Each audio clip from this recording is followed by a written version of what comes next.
ನಮಸ್ಕಾರ, ಸಿಟಿವಿ ನ್ಯೂಸ್ಗೆ ಸ್ವಾಗತ. ನಾನು ವರ್ಷಿಣಿ ಆಚಾರ್ಯ. ಮೊದಲಿಗೆ ಮುಖ್ಯಾಂಶಗಳು.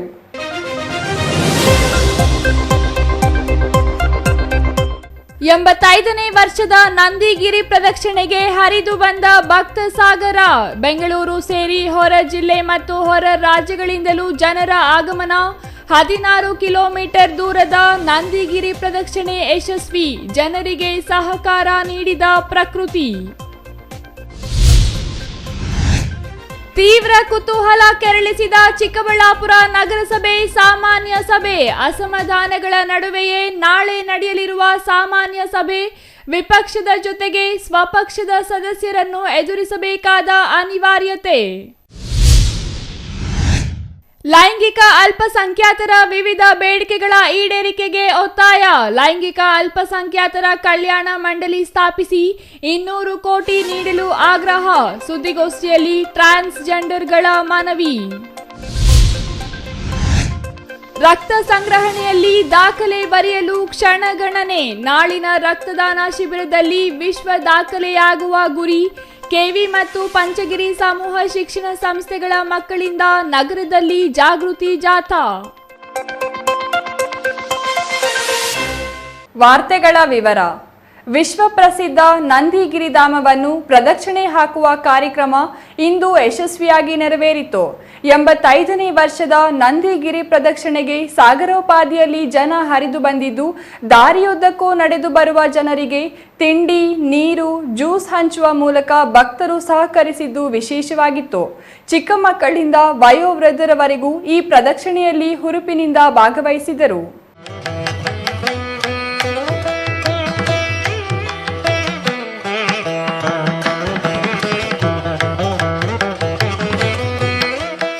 ಎಂಬತ್ತೈದನೇ ವರ್ಷದ ಗಿರಿ ಪ್ರದಕ್ಷಿಣೆ ಇಂದು ಯಶಸ್ವಿಯಾಗಿ ನೆರವೇರಿತು. ಬೆಂಗಳೂರು ಗ್ರಾಮಾಂತರ ಜಿಲ್ಲೆ, ಚಿಕ್ಕಬಳ್ಳಾಪುರ ಜಿಲ್ಲೆ ಸೇರಿದಂತೆ ಇತರೆ ಪ್ರದೇಶಗಳಿಂದ ಬಂದಿದ್ದ ಸಹಸ್ರಾರು ಜನರು ನಂದಿ ಪ್ರದಕ್ಷಿಣೆಯಲ್ಲಿ ಭಾಗವಹಿಸಿದ್ದು, ದಾರಿಯುದ್ದಕ್ಕೂ ನಡೆದು ಬರುವ ಭಕ್ತಾದಿಗಳಿಗೆ ತಿಂಡಿ, ನೀರು, ಜ್ಯೂಸ್ ನೀಡುವ ಮೂಲಕ ಭಕ್ತರು ಸಹಕಾರ ನೀಡಿದ್ದು ವಿಶೇಷವಾಗಿತ್ತು. ವಿಶ್ವ ಪ್ರಸಿದ್ಧ ನಂದಿಗಿರಿಧಾಮವನ್ನು ಸುತ್ತು ಹಾಕಲು 16 ಕಿಲೋಮೀಟರ್ ದೂರವಿದ್ದು, ಈ ಹಾದಿಯನ್ನು ಕಾಲ್ನಡಿಗೆಯಲ್ಲಿ ಸಾಗುವುದು ಪ್ರತಿ ವರ್ಷ ಸಂಪ್ರದಾಯವಾಗಿದೆ.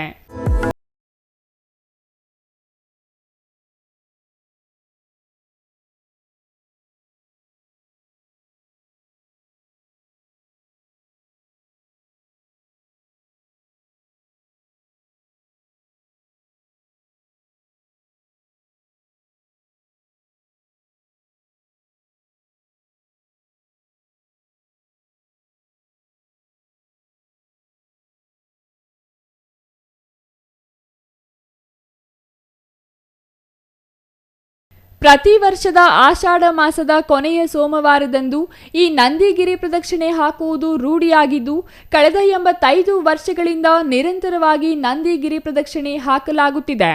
ಇಂದಿನ ಪ್ರದಕ್ಷಿಣೆಗೆ ವಾತಾವರಣವು ಸಹಕರಿಸಿತು. ಈವರೆಗೂ ಸುಡುವ ಬಿಸಿಲಿನಲ್ಲಿ ನಡೆಯಲು ಜನ ತೀವ್ರ ಪರದಾಡಬೇಕಾದ ಸ್ಥಿತಿ ಎದುರಾಗುತ್ತಿತ್ತು. ಆದರೆ ಈ ವರ್ಷ ರಾತ್ರಿಯೆಲ್ಲ ಮಳೆ ಸುರಿದಿದ್ದು ವಾತಾವರಣ ತಂಪಾಗಿತ್ತು. ಜೊತೆಗೆ ಮೋಡ ಕವಿದ ವಾತಾವರಣ ಇದ್ದ ಕಾರಣ ಕಾಲ್ನಡಿಗೆಯಲ್ಲಿ ಸಾಗುವವರಿಗೆ ಯಾವುದೇ ಆಯಾಸ ಕಾಣಲಿಲ್ಲ. ಎಲ್ಲರಿಗೂ ನಮಸ್ಕಾರ. ನನ್ನ ಹೆಸರು ಮಾನಸ ಅಂತ. ನಾನು ಚಿಕ್ಕಬಳ್ಳಾಪುರದಿಂದ ಬಂದಿದ್ದೇನೆ. ಸೊ ಇದು ನನಗೆ ಫಸ್ಟ್ ಟೈಮು. ನಾವು ಬೆಳಗ್ಗೆ 6:30ಗೆ ಬಂದು ದೇವರ ದರ್ಶನ ಮಾಡಿಕೊಂಡು ನಂದಿ ದೇವಸ್ಥಾನದಲ್ಲಿ ಹೊರಟ್ವಿ. ಇಲ್ಲಿ ಸುಮಾರು ಸಾವಿರಾರು ಜನ, 10,000ಕ್ಕಿಂತ ಜನ ಮೇಲೆ ಇರಬಹುದು ಅನಿಸುತ್ತೆ. ಯಾಕಂದರೆ ಚಿಕ್ಕ ವಯಸ್ಸಿಂದ ವೃದ್ಧರವರೆಗೂ ತುಂಬ ಜನ ಇದ್ದಾರೆ. ಸೊ ಇದು ಒಟ್ಟು 16 ಕಿಲೋಮೀಟರ್ ಇದೆ ಅಂತ ನನಗೆ ತಿಳಿದಿತ್ತು. ಸೊ ಇದು ಇವತ್ತು ಭಾಳ ಚೆನ್ನಾಗಿತ್ತು. ಭಾಳ ರೋಡಲ್ಲಿ ಆಗಲಿ, ಹೋಗ್ತಿರೋದಾಗಲಿ, ಸೇವೆ ಮಾಡೋದಾಗಲಿ ಭಾಳ ಚೆನ್ನಾಗಿದೆ. ಜನರು ಹಾಗೆ ಬಾದಾಮಿ ಹಾಲಾಗಲಿ ಇಲ್ಲ ತಿಂಡಿ ಆಗಲಿ ಭಾಳಷ್ಟು ಕೊಡ್ತಿದ್ದಾರೆ, ಭಾಳಷ್ಟು ಸೌಕರ್ಯ ಕೊಡ್ತಿದ್ದಾರೆ. ಸೊ ಇದು ಒಂದು ಭಾಳ ತುಂಬ ದೊಡ್ಡದಾಗಿದೆ. ಸೊ ಚೆನ್ನಾಗಿದೆ. ಈ ಎಕ್ಸ್ಪೀರಿಯೆನ್ಸ್ ತುಂಬ ಚೆನ್ನಾಗಿದೆ. ವೆದರು ಸಹ ಭಾಳ ಕೂಲಾಗಿದೆ. ಸೊ ನಡೀತಿದ್ದೀವಿ ಅಂತ ಅನಿಸೋದೇ ಇಲ್ಲ, ಅಷ್ಟು ಜನ ಇದ್ದಾರೆ. ಇವತ್ತು ನಂದಿಗಿರಿ ಪ್ರದಕ್ಷಿಣೆ ಮಾಡ್ತಿದ್ದೀವಿ. ಸೊ ಒಟ್ಟು ಇದು 16 ಕಿಲೋಮೀಟರ್ ಇದೆ. ನಮಗೆ ನಡೆದಂಗೆ ಅನಿಸ್ತಿಲ್ಲ. ಆಲ್ಮೋಸ್ಟ್ ಎಲ್ಲ ಅರ್ಧ ಮುಕ್ಕಾಲು ಆಲ್ರೆಡಿ ಮುಗಿಸಿದ್ದೀವಿ ಪ್ರದಕ್ಷಿಣೆ ವಿಶೇಷತೆ ಅಂದರೆ ಕೋರಿಕೆ ಇರುತ್ತೆ ಯಾರಿಗಾದರೂ ಏನಾದರೂ, ಸೊ ಅದಕ್ಕೋಸ್ಕರ ಎಲ್ಲರೂ ಬರ್ತಾರೆ. ವರ್ಷ ಇದನ್ನು ಮಾಡ್ತಾರೆ. ಬಟ್ ಇವತ್ತು ನಡೀತಿದ್ರೆ ಅಷ್ಟೊಂದೇನು ಆಯಾಸ ಅನಿಸ್ತಿಲ್ಲ. ಭಾಳಷ್ಟು ಉತ್ತಮವಾಗಿ ಈಸಿಯಾಗಿ ನಡ್ಕೊಳ್ತಾ ಹೋಗ್ತಿದ್ದೀವಿ. 5-6 ವರ್ಷದ ಪುಟ್ಟ ಮಕ್ಕಳಿಂದ 80 ವರ್ಷ ದಾಟಿದ ವಯೋವೃದ್ಧರವರೆಗೂ ಇಂದು ಗಿರಿ ಪ್ರದಕ್ಷಿಣೆಯಲ್ಲಿ ಭಾಗವಹಿಸಿದ್ದು, ಕಾಲ್ನಡಿಗೆಯಲ್ಲಿ ಸಾಗುವವರಿಗೆ ಯಾವುದೇ ರೀತಿಯ ತೊಂದರೆಯಾಗದಂತೆ ನಂದಿಗಿರಿ ಪ್ರದಕ್ಷಿಣೆ ಟ್ರಸ್ಟ್ನಿಂದ ಅಗತ್ಯ ವ್ಯವಸ್ಥೆಗಳನ್ನು ಮಾಡಲಾಗಿತ್ತು.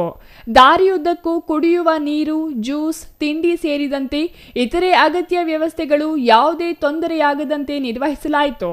ಸುಮಾರು 10,000ಕ್ಕೂ ಹೆಚ್ಚು ಜನರು ಇಂದಿನ ನಂದಿಗಿರಿ ಪ್ರದಕ್ಷಿಣೆಯಲ್ಲಿ ಭಾಗವಹಿಸಿದ್ದರು.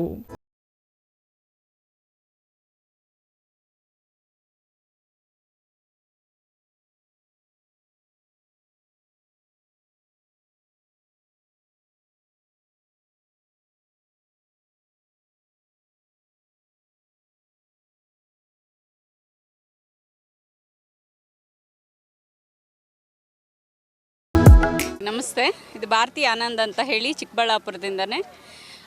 ನಂದಿಗಿರಿ ಪ್ರದಕ್ಷಿಣೆ ಬಂದು ಪ್ರತಿ ವರ್ಷದಿಂದ ವರ್ಷಕ್ಕೆ ಪ್ರತೀತಿ ಅಂತಲೇ ಹೋಗ್ತಾ ಇದೆ. ಆಷಾಢದ ಕಡೆ ಸೋಮವಾರ ಈ ಒಂದು ಗಿರಿ ಪ್ರದಕ್ಷಿಣೆ ಮಾಡೋದ್ರಿಂದ ಕೈಲಾಸಗಿರಿನ ಶಿವನ ಪ್ರದಕ್ಷಿಣೆ ಮಾಡಿದಷ್ಟೇ ಪುಣ್ಯ ಬರುತ್ತೆ ಅಂತ ಹೇಳಿ ಮಾಡ್ತಾ ಇರೋದು. ದಾರಿಯಲ್ಲೆಲ್ಲ ಪೂರ್ತಿ ನೋಡ್ತಾ ಇರ್ಬೋದು ನೀವು, ಪ್ರತಿಯೊಂದು ಕಡೆನೂ ಊಟದ ವ್ಯವಸ್ಥೆ ಇರ್ಬೋದು, ಅಂದರೆ ಜನಗಳಿಗೆ ಸ್ನ್ಯಾಕ್ಸ್ ಇರ್ಬೋದು, ಪ್ರತಿಯೊಬ್ಬರು ಅವ್ರದ್ದೇ ಆದ ಒಂದು ಸೇವೆ ಮಾಡ್ತಾ ಇದ್ದಾರೆ. ಇದು ನಡೆದು ಸಹ ಪ್ರದಕ್ಷಿಣೆ ಮಾಡೋದು ಒಂದು ಸೇವೆ ಥರ ದೇವ್ರಿಗೆ ಸಲ್ಲಿಸೋದು. ಈಗ ನಮ್ಮ ಇಲ್ಲಿನ ಜನಕ್ಕಿಂತ ಆಚಿನ ಜನನೂ ಸಹ ಅಷ್ಟೇ ಜಾಸ್ತಿ ಆಗಿದ್ದಾರೆ. ನಮ್ಮ ಹಿಂದುತ್ವದಲ್ಲಿ ಈ ರೀತಿ ಒಂದು ನಂಬಿಕೆಗಳು ಮೊದಲಿಂದನೂ ಒಂದು ಪದ್ಧತಿ ಪ್ರಕಾರ ಬರ್ತಾ ಇರೋದ್ರಿಂದ ಅದನ್ನು ವರ್ಷದಿಂದ ವರ್ಷಕ್ಕೆ ಹೀಗೆ ನಡೆಸ್ಕೊಂಡು ಹೋಗೋಣ ಎಲ್ಲರೂ ಸೇರಿ ಅಂತ ಹೇಳೋದಕ್ಕೆ ಇಷ್ಟಪಡ್ತೀನಿ. ಇನ್ನು ಆಷಾಢ ಮಾಸದ ಕೊನೆಯ ಸೋಮವಾರದಂದು ನಂದಿಗಿರಿ ಪ್ರದಕ್ಷಿಣೆ ಮಾಡಿದರೆ ಸಾಕ್ಷಾತ್ ಕೈಲಾಸದಲ್ಲಿ ಶಿವನನ್ನೇ ಪ್ರದಕ್ಷಿಣೆ ಹಾಕಿದಷ್ಟು ಪುಣ್ಯ ಎಂಬ ನಂಬಿಕೆ ಇದೆ. ಕಳೆದ ಹಲವು ವರ್ಷಗಳಿಂದ ಗಿರಿ ಪ್ರದಕ್ಷಿಣೆಗೆ ಬರುವವರ ಸಂಖ್ಯೆ ಹೆಚ್ಚುತ್ತಲೇ ಇದ್ದು, ಈ ಬಾರಿ 10,000ಕ್ಕೂ ಹೆಚ್ಚು ಜನರು ಭಾಗವಹಿಸಿದ್ದರು. ಇನ್ನು ನಂದಿಗಿರಿ ಪ್ರದಕ್ಷಿಣೆಗೆ ರಾಜ್ಯದಿಂದ ಮಾತ್ರವಲ್ಲದೆ ಆಂಧ್ರ ಪ್ರದೇಶ ಮತ್ತು ತಮಿಳುನಾಡಿನಿಂದಲೂ ಜನರು ಭಾಗವಹಿಸುವುದು ರೂಢಿಯಾಗಿದ್ದು, ಈ ಬಾರಿ ದೊಡ್ಡಬಳ್ಳಾಪುರ, ಚಿಕ್ಕಬಳ್ಳಾಪುರ, ದೇವನಹಳ್ಳಿ ಭಾಗದ ಜನರು ಹೆಚ್ಚಿನ ಸಂಖ್ಯೆಯಲ್ಲಿ ನಂದಿಗಿರಿ ಪ್ರದಕ್ಷಿಣೆಯಲ್ಲಿ ಭಾಗವಹಿಸಿದ್ದರು. ಸೊ ನಮ್ಮ ಮೊದಲನೇದು ಒಂದು ದೇವರು ಭಕ್ತಿ ಪಟ್ಕೊಳ್ಳೋದು ಒಂದು, ಎರಡನೇದು ಆರೋಗ್ಯ ದೃಷ್ಟಿಯಲ್ಲಿ ಬರ್ತಾ ಇದ್ದೀವಿ ನಾವು. ನಮಗೆ ಹಿರಿಯರು ಹೇಳಿದ್ರು, ಈಗ ನಂದಿಗಿರಿ ಪ್ರದರ್ಶನ ಮಾಡಿದ್ರೆ ಭಾರಿ ಒಳ್ಳೆಯದು, ಶ್ರೇಷ್ಠ, ಆರೋಗ್ಯ ದೃಷ್ಟಿಯಲ್ಲೂ ಶ್ರೇಷ್ಠ, ದೇವರ ಒಂದು ಪ್ರಸನ್ನ ಇರ್ತದೆ ಅಂತೇಳಿ ಹೇಳಿದರು. ಅದು ಅವತ್ತಿಂದ ನಾವು 75 ವರ್ಷದಿಂದ ನಾನು ಕಂಟಿನ್ಯೂಸ್ ಆಗಿ ಬರ್ತಾಯಿದ್ದೀನಿ. ನನಗೀಗ 76 ವರ್ಷ ವಯಸ್ಸು. ನನಗೆ ಆರೋಗ್ಯವಾಗಿದ್ದೀನಿ, ಡೈಲಿ ಯೋಗ ಮಾಡ್ತೀವಿ, ಒಂದು ದಿವಸನೂ ಯೋಗ ತಪ್ಪಿಸಿಲ್ಲ, ಈ ಗಿರಿ ಪ್ರದಕ್ಷಿಣೆ ಒಂದು ದಿವಸ ತಪ್ಪಿಸಿಲ್ಲ. ನಮ್ಮ ಗ್ರಾಮದಿಂದ 40 ಜನ ಬಂದಿದ್ದೀವಿ ನಾವು. ನಂದಿ ಗ್ರಾಮದ ಇತಿಹಾಸ ಪ್ರಸಿದ್ಧ ಭೋಗನಂದೀಶ್ವರ ದೇವಾಲಯದಲ್ಲಿ ವಿಶೇಷ ಪೂಜೆ ಸಲ್ಲಿಸುವ ಮೂಲಕ ಆರಂಭವಾಗುವ ನಂದಿಗಿರಿ ಪ್ರದಕ್ಷಿಣೆ ಕಾರಹಳ್ಳಿ ಕ್ರಾಸ್ ಮೂಲಕ ಗಾಂಧಿಪುರದವರೆಗೂ ಸಾಗಿ ನಂತರ ಕಣಿವೆ ಬಸವಣ್ಣನ ದರ್ಶನ ಮಾಡಿಕೊಂಡು ಅಲ್ಲಿಂದ ಸುಲ್ತಾನ್ಪೇಟೆ ಮೂಲಕ ಮತ್ತೆ ನಂದಿ ಗ್ರಾಮದ ಭೋಗನಂದೀಶ್ವರ ದೇವಾಲಯ ತಲುಪಲಿದೆ. ಈ ದೂರ 16 ಕಿಲೋಮೀಟರ್ ಆಗಲಿದ್ದು, ಹೆಚ್ಚಿನ ಸಂಖ್ಯೆಯಲ್ಲಿ ಭಾಗವಹಿಸುವ ಎಲ್ಲ ವಯೋಮಾನದ ಜನರು ಯಾವುದೇ ಕಷ್ಟವಿಲ್ಲದೆ ಪ್ರದಕ್ಷಿಣಾ ಹಾಕೋದು ಸಾಮಾನ್ಯವಾಗಿದೆ. ಮುಂಜಾನೆಯೇ ವೇದ ಘೋಷಗಳ ನಡುವೆ ಪೂಜಾ ವಿಧಿವಿಧಾನಗಳೊಂದಿಗೆ ನಂದಿಗಿರಿ ಪ್ರದಕ್ಷಿಣೆಗೆ ಚಾಲನೆ ನೀಡಲಾಯಿತು. ತಂತಿನಾದ, ಡೊಳ್ಳು ಕುಣಿತ ಮತ್ತು ಪೌರಾಣಿಕ ಪಟ್ಟದೊಳಗಿನ ಸಾಂಸ್ಕೃತಿಕ ಪ್ರದರ್ಶನಗಳು ಇಡೀ ಪರಿಸರವನ್ನು ದೈವ ಭಕ್ತಿ ಭರಿತಗೊಳಿಸಿದವು. ಜಿಲ್ಲಾಡಳಿತದಿಂದ ಭದ್ರತೆ ಹಾಗೂ ಸೌಲಭ್ಯಗಳ ಸಮರ್ಪಕ ವ್ಯವಸ್ಥೆ ಮಾಡಲಾಗಿದ್ದು, ಮಾರ್ಗ ಮಧ್ಯೆ ವೈದ್ಯಕೀಯ ಸಹಾಯ ಕೇಂದ್ರಗಳು ಹಾಗೂ ಅನ್ನದಾನ ವ್ಯವಸ್ಥೆ ಏರ್ಪಡಿಸಲಾಗಿತ್ತು. ಹಲವಾರು ಸ್ವಯಂ ಸೇವಾ ಸಂಸ್ಥೆಗಳು ಮತ್ತು ಯುವಕರ ತಂಡಗಳು ಉತ್ಸಾಹದಿಂದ ಸೇವೆಯಲ್ಲಿ ತೊಡಗಿದ್ದವು. Thoudanahalli Ramesh, CTV news, Chikkaballapur.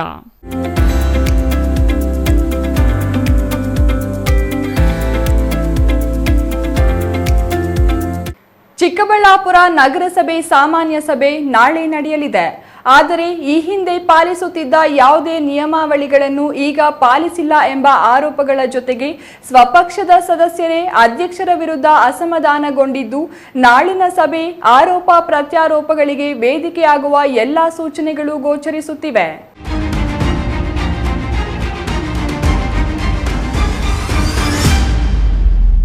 ಚಿಕ್ಕಬಳ್ಳಾಪುರ ನಗರಸಭೆಯ ಸಾಮಾನ್ಯ ಸಭೆ ನಾಳೆ ನಡೆಯಲಿದೆ. ಗಜೇಂದ್ರ ಅಧ್ಯಕ್ಷರಾದ ನಂತರ ಬಜೆಟ್ ಸಭೆ ಹೊರತುಪಡಿಸಿದರೆ 8 ತಿಂಗಳ ಅವಧಿಯಲ್ಲಿ ಒಂದು ಸಾಮಾನ್ಯ ಸಭೆ ನಡೆದಿಲ್ಲ. ಈ ನಡುವೆ ಅಂಗಡಿ ಮಳಿಗೆಗಳ ಹರಾಜು ಪ್ರಕ್ರಿಯೆ ಕುರಿತು ಒಂದು ಸಭೆ ಕರೆಯಲಾಗಿತ್ತಾದರೂ ಆ ಸಭೆಯಲ್ಲಿ ಅಭಿವೃದ್ಧಿ ವಿಚಾರಗಳಿಗಿಂತ ವಾಣಿಜ್ಯ ಮಳಿಗೆಗಳ ಹರಾಜಿನ ಬಗ್ಗೆಯೇ ಹೆಚ್ಚು ಆಸಕ್ತಿ ತೋರಿದ ಪರಿಣಾಮ ಅಭಿವೃದ್ಧಿಗೆ ಸಂಬಂಧಿಸಿದ ಯಾವುದೇ ವಿಚಾರಗಳು ಪ್ರಸ್ತಾಪವಾಗಿರಲಿಲ್ಲ. ಆದರೆ 8 ತಿಂಗಳಿನಲ್ಲಿ ಒಂದು ಸಾಮಾನ್ಯ ಸಭೆ ಕರೆಯದ ಅಧ್ಯಕ್ಷರ ಕಾರ್ಯವೈಖರಿ ವಿರೋಧಿಸಿ ಆಡಳಿತ ಪಕ್ಷದ ಸದಸ್ಯರು ಹಾಗೂ ನಿಕಟಪೂರ್ವ ನಗರಸಭೆ ಅಧ್ಯಕ್ಷ ಆನಂದ್ ರೆಡ್ಡಿ ಅವರು ಸುದ್ದಿಗೋಷ್ಠಿ ನಡೆಸಿ ಅಧ್ಯಕ್ಷ ಗಜೇಂದ್ರ ಅವರ ಕಾರ್ಯವೈಖರಿಯನ್ನು ತೀವ್ರವಾಗಿ ಖಂಡಿಸಿದರು. ಅಲ್ಲದೆ ಒಂದು ವಾರದಲ್ಲಿ ಸಾಮಾನ್ಯ ಸಭೆ ಕರೆಯದಿದ್ದರೆ ನಗರಸಭೆಗೆ ಮುತ್ತಿಗೆ ಹಾಕುವ ಎಚ್ಚರಿಕೆಯನ್ನು ನೀಡಿದರು. ಈ ಎಲ್ಲ ಪರಿಣಾಮಗಳ ನಡುವೆಯೇ ನಾಳೆ ಸಾಮಾನ್ಯ ಸಭೆ ನಡೆಯುತ್ತಿದ್ದು ವಾದ ವಿವಾದ, ಆರೋಪ ಪ್ರತ್ಯಾರೋಪಗಳ ವೇದಿಕೆಯಾಗಿ ಸಭೆ ಪರಿವರ್ತನೆಯಾಗುವ ಎಲ್ಲ ಸೂಚನೆಗಳು ಗೋಚರಿಸುತ್ತಿವೆ. ಅಧ್ಯಕ್ಷರು ವಿಪಕ್ಷದ ಸದಸ್ಯರ ಆರೋಪಗಳಿಗಿಂತ ಸ್ವಪಕ್ಷದ ಸದಸ್ಯರ ಆರೋಪಗಳನ್ನೇ ತೀವ್ರವಾಗಿ ಎದುರಿಸಬೇಕಾದ ಅನಿವಾರ್ಯತೆ ಎದುರಾಗಿದ್ದು ನಗರಸಭಾ ಸದಸ್ಯರನ್ನು ವಿಶ್ವಾಸಕ್ಕೆ ಪಡೆಯುತ್ತಿಲ್ಲ. ನಾಗರಿಕರ ಖಾತೆ ಮಾಡುವ ಬದಲಾಗಿ ಖಾಸಗಿ ಬಡಾವಣೆಗಳ ಖಾತೆ ಮಾಡಿರುವುದು, ಆಗಿರುವ ಖಾತೆ ಹಂಚಿಕೆ ಮಾಡಿರುವುದು, 15ನೇ ಹಣಕಾಸು ಯೋಜನೆಯ ಅನುದಾನ ನಗರದ ಎಲ್ಲ ವಾರ್ಡ್ಗಳಿಗೆ ಹಂಚಿಕೆ ಮಾಡಿ ಟೆಂಡರ್ ಕರೆದಿರುವುದು, ಅಭಿವೃದ್ಧಿ ಎಂಬುದು ಕೇವಲ ಬೆರಳೆಣಿಕೆಯಷ್ಟು ವಾರ್ಡ್ಗಳಿಗೆ ಮಾತ್ರ ಸೀಮಿತವಾಗಿರುವುದು ಸೇರಿದಂತೆ ಅನೇಕ ಆರೋಪಗಳಿಗೆ ಅಧ್ಯಕ್ಷರು ಉತ್ತರಿಸಬೇಕಿದೆ.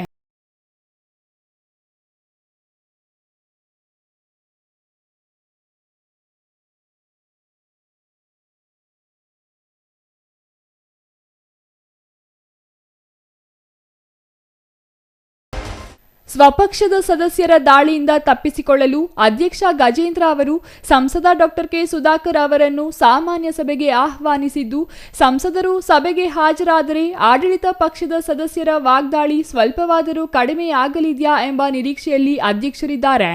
ಆದರೆ ನಾಳಿನ ಸಭೆಗೆ ಸಂಸದ ಡಾಕ್ಟರ್ ಕೆ ಸುಧಾಕರ್ ಅವರು ಹಾಜರಾಗಲಿದ್ದಾರಾ ಇಲ್ಲವಾ ಎಂಬುದನ್ನು ಇನ್ನೂ ಖಚಿತವಾಗಿಲ್ಲ. ಒಂದು ವೇಳೆ ಸಂಸದರು ಗೈರು ಹಾಜರಾದಲ್ಲಿ ನಾಳಿನ ಸಭೆ ರೋಚಕವಾಗಲಿದೆ ಎಂಬುದರಲ್ಲಿ ಸಂಶಯವೇ ಇಲ್ಲ.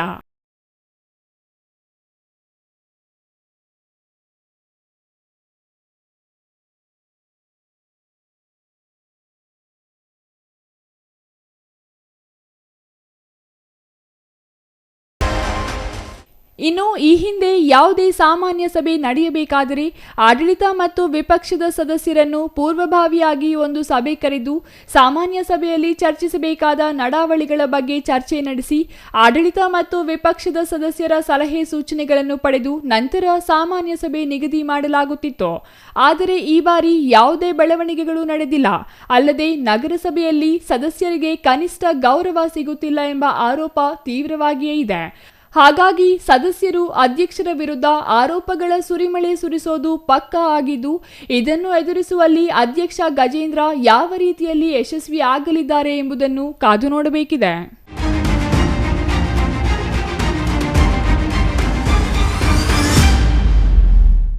ಸರ್ಕಾರಗಳು ಲಿಂಗತ್ವ ಅಲ್ಪಸಂಖ್ಯಾತರ ನಿರ್ಲಕ್ಷ್ಯ ಮಾಡುತ್ತಿವೆ. ಎಲ್ಲರಂತೆ ಸಮಾಜದಲ್ಲಿ ಸಮಾನವಾಗಿ ಬದುಕುವ ಹಕ್ಕು ಲಿಂಗತ್ವ ಅಲ್ಪಸಂಖ್ಯಾತರಿಗೂ ಇದ್ದು ಮೂಲ ಸೌಲಭ್ಯಗಳನ್ನು ಕಲ್ಪಿಸಲು ಸರ್ಕಾರಗಳು ಮುಂದಾಗಬೇಕೆಂದು ಲಿಂಗತ್ವ ಅಲ್ಪಸಂಖ್ಯಾತರು ಆಗ್ರಹಿಸಿದರು.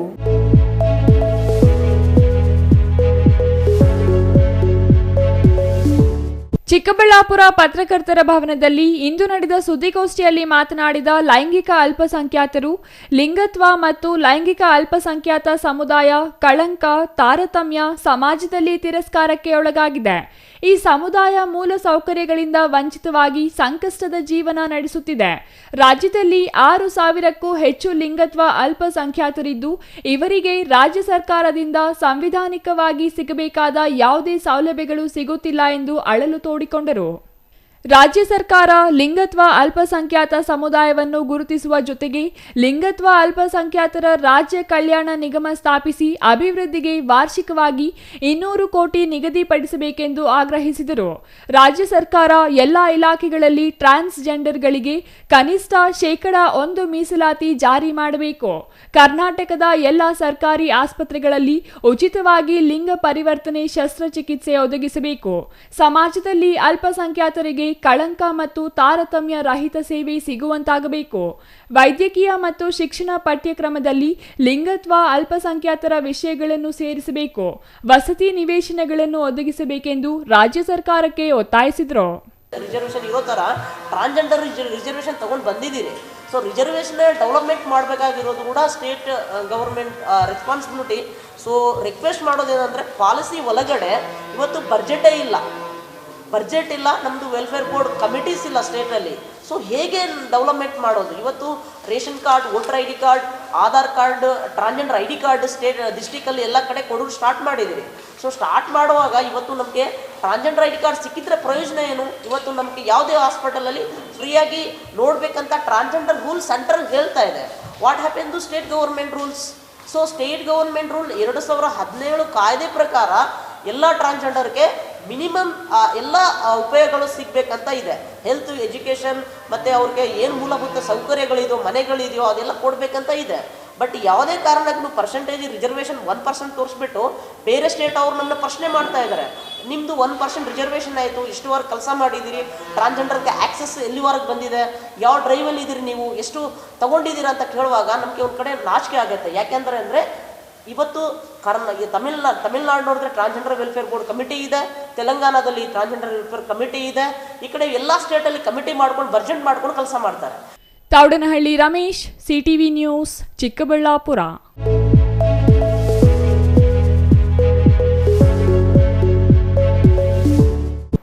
ಜೀವ ಉಳಿಸುವ ಮಹತ್ ಕಾರ್ಯವಾದ ರಕ್ತದಾನದಂತಹ ಸೇವೆಯಲ್ಲಿ ರಾಜ್ಯದಲ್ಲಿಯೇ ಮೊದಲ ಸ್ಥಾನ ಪಡೆದಿರುವ ಕೆವಿ ಶಿಕ್ಷಣ ಸಂಸ್ಥೆ ಇದೀಗ ದಾಖಲೆ ಪ್ರಮಾಣದ ರಕ್ತ ಸಂಗ್ರಹದತ್ತ ದಾಪುಗಾಲು ಹಾಕುತ್ತಿರುವುದು ವಿಶೇಷ.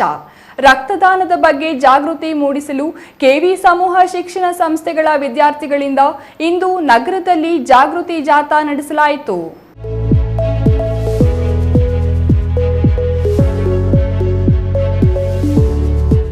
ಕೆವಿ ಶಿಕ್ಷಣ ಸಂಸ್ಥೆಗಳೆಂದರೆ ಚಿಕ್ಕಬಳ್ಳಾಪುರದ ಜನತೆಗೆ ಚಿರಪರಿಚಿತ. ಸಮಾಜ ಸೇವೆಯ ಮೂಲಕ ಖ್ಯಾತಿ ಪಡೆದಿರುವ ಈ ಸಂಸ್ಥೆಯ ಸಂಸ್ಥಾಪಕ ಅಧ್ಯಕ್ಷರಾದ ಸಿವಿ ವೆಂಕಟರಾಯಪ್ಪನವರು ಚಿಕ್ಕಬಳ್ಳಾಪುರವನ್ನು ಶಿಕ್ಷಣದ ನಗರವಾಗಿ ಮಾಡಲು ಪಣ ತೊಟ್ಟು ಸಂಸ್ಥೆಯನ್ನು ಆರಂಭಿಸಿದರೆ, ಕೆವಿ ನವೀನ್ ಕಿರಣ್ ಅವರು ಅದೇ ಶಿಕ್ಷಣ ಸಂಸ್ಥೆಗಳನ್ನು ಸಮಾಜ ಸೇವೆಗೆ ಒಡ್ಡುವ ಮೂಲಕ ಮತ್ತಷ್ಟು ಪ್ರಖ್ಯಾತಿಗೆ ಪಾತ್ರರಾಗಿದ್ದಾರೆ. ಇಂತಹ ಸಂಸ್ಥೆಯ ವಿದ್ಯಾರ್ಥಿಗಳಿಂದ ಇಂದು ರಕ್ತದಾನದ ಮಹತ್ವ ಸಾರುವ ಜಾಗೃತಿ ಜಾಥಾ ನಡೆಸಲಾಯಿತು. ಕೆವಿ ಕ್ಯಾಂಪಸ್ನಲ್ಲಿ ಸಿವಿವಿ ದತ್ತಿ ಜಯಂತಿ, ದತ್ತಿ ದಿನಾಚರಣೆ ಪ್ರಯುಕ್ತ ಪ್ರತಿ ವರ್ಷದಂತೆ ಈ ವರ್ಷವೂ ಜುಲೈ 23ರಂದು ಮೆಗಾ ರಕ್ತದಾನ ಶಿಬಿರ ಹಮ್ಮಿಕೊಳ್ಳಲಾಗಿದೆ.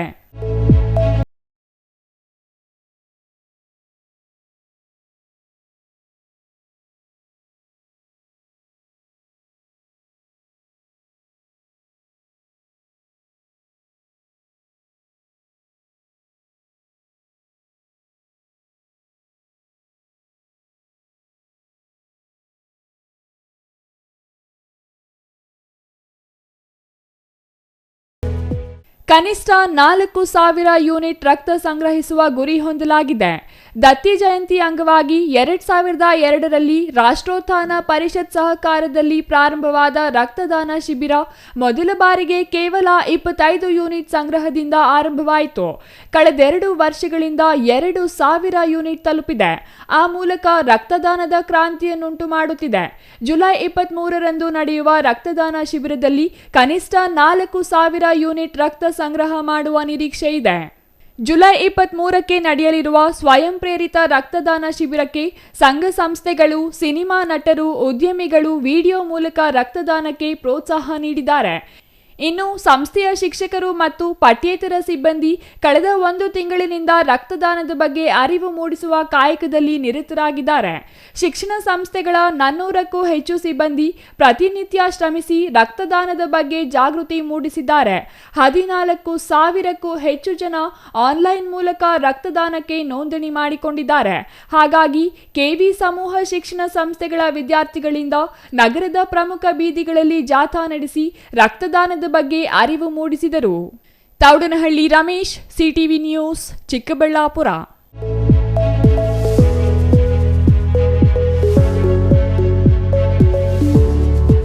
ಚಿಕ್ಕಬಳ್ಳಾಪುರದಲ್ಲಿ ಜೈ ಭಾರತ್ ಬೀದಿ ಬದಿ ವ್ಯಾಪಾರಿಗಳ ಸಂಘ ಅಸ್ತಿತ್ವಕ್ಕೆ ಬಂದಿದ್ದು, ಸಂಘದ ನೂತನ ಪದಾಧಿಕಾರಿಗಳ ಆಯ್ಕೆ ಇಂದು ಮಾಡಲಾಯಿತು. ಬೀದಿ ಬದಿ ವ್ಯಾಪಾರಿಗಳ ಹಿತಕ್ಕಾಗಿ ಸಂಘ ಶ್ರಮಿಸಲಿದೆ ಎಂದು ನೂತನ ಪದಾಧಿಕಾರಿಗಳು ಭರವಸೆ ನೀಡಿದರು.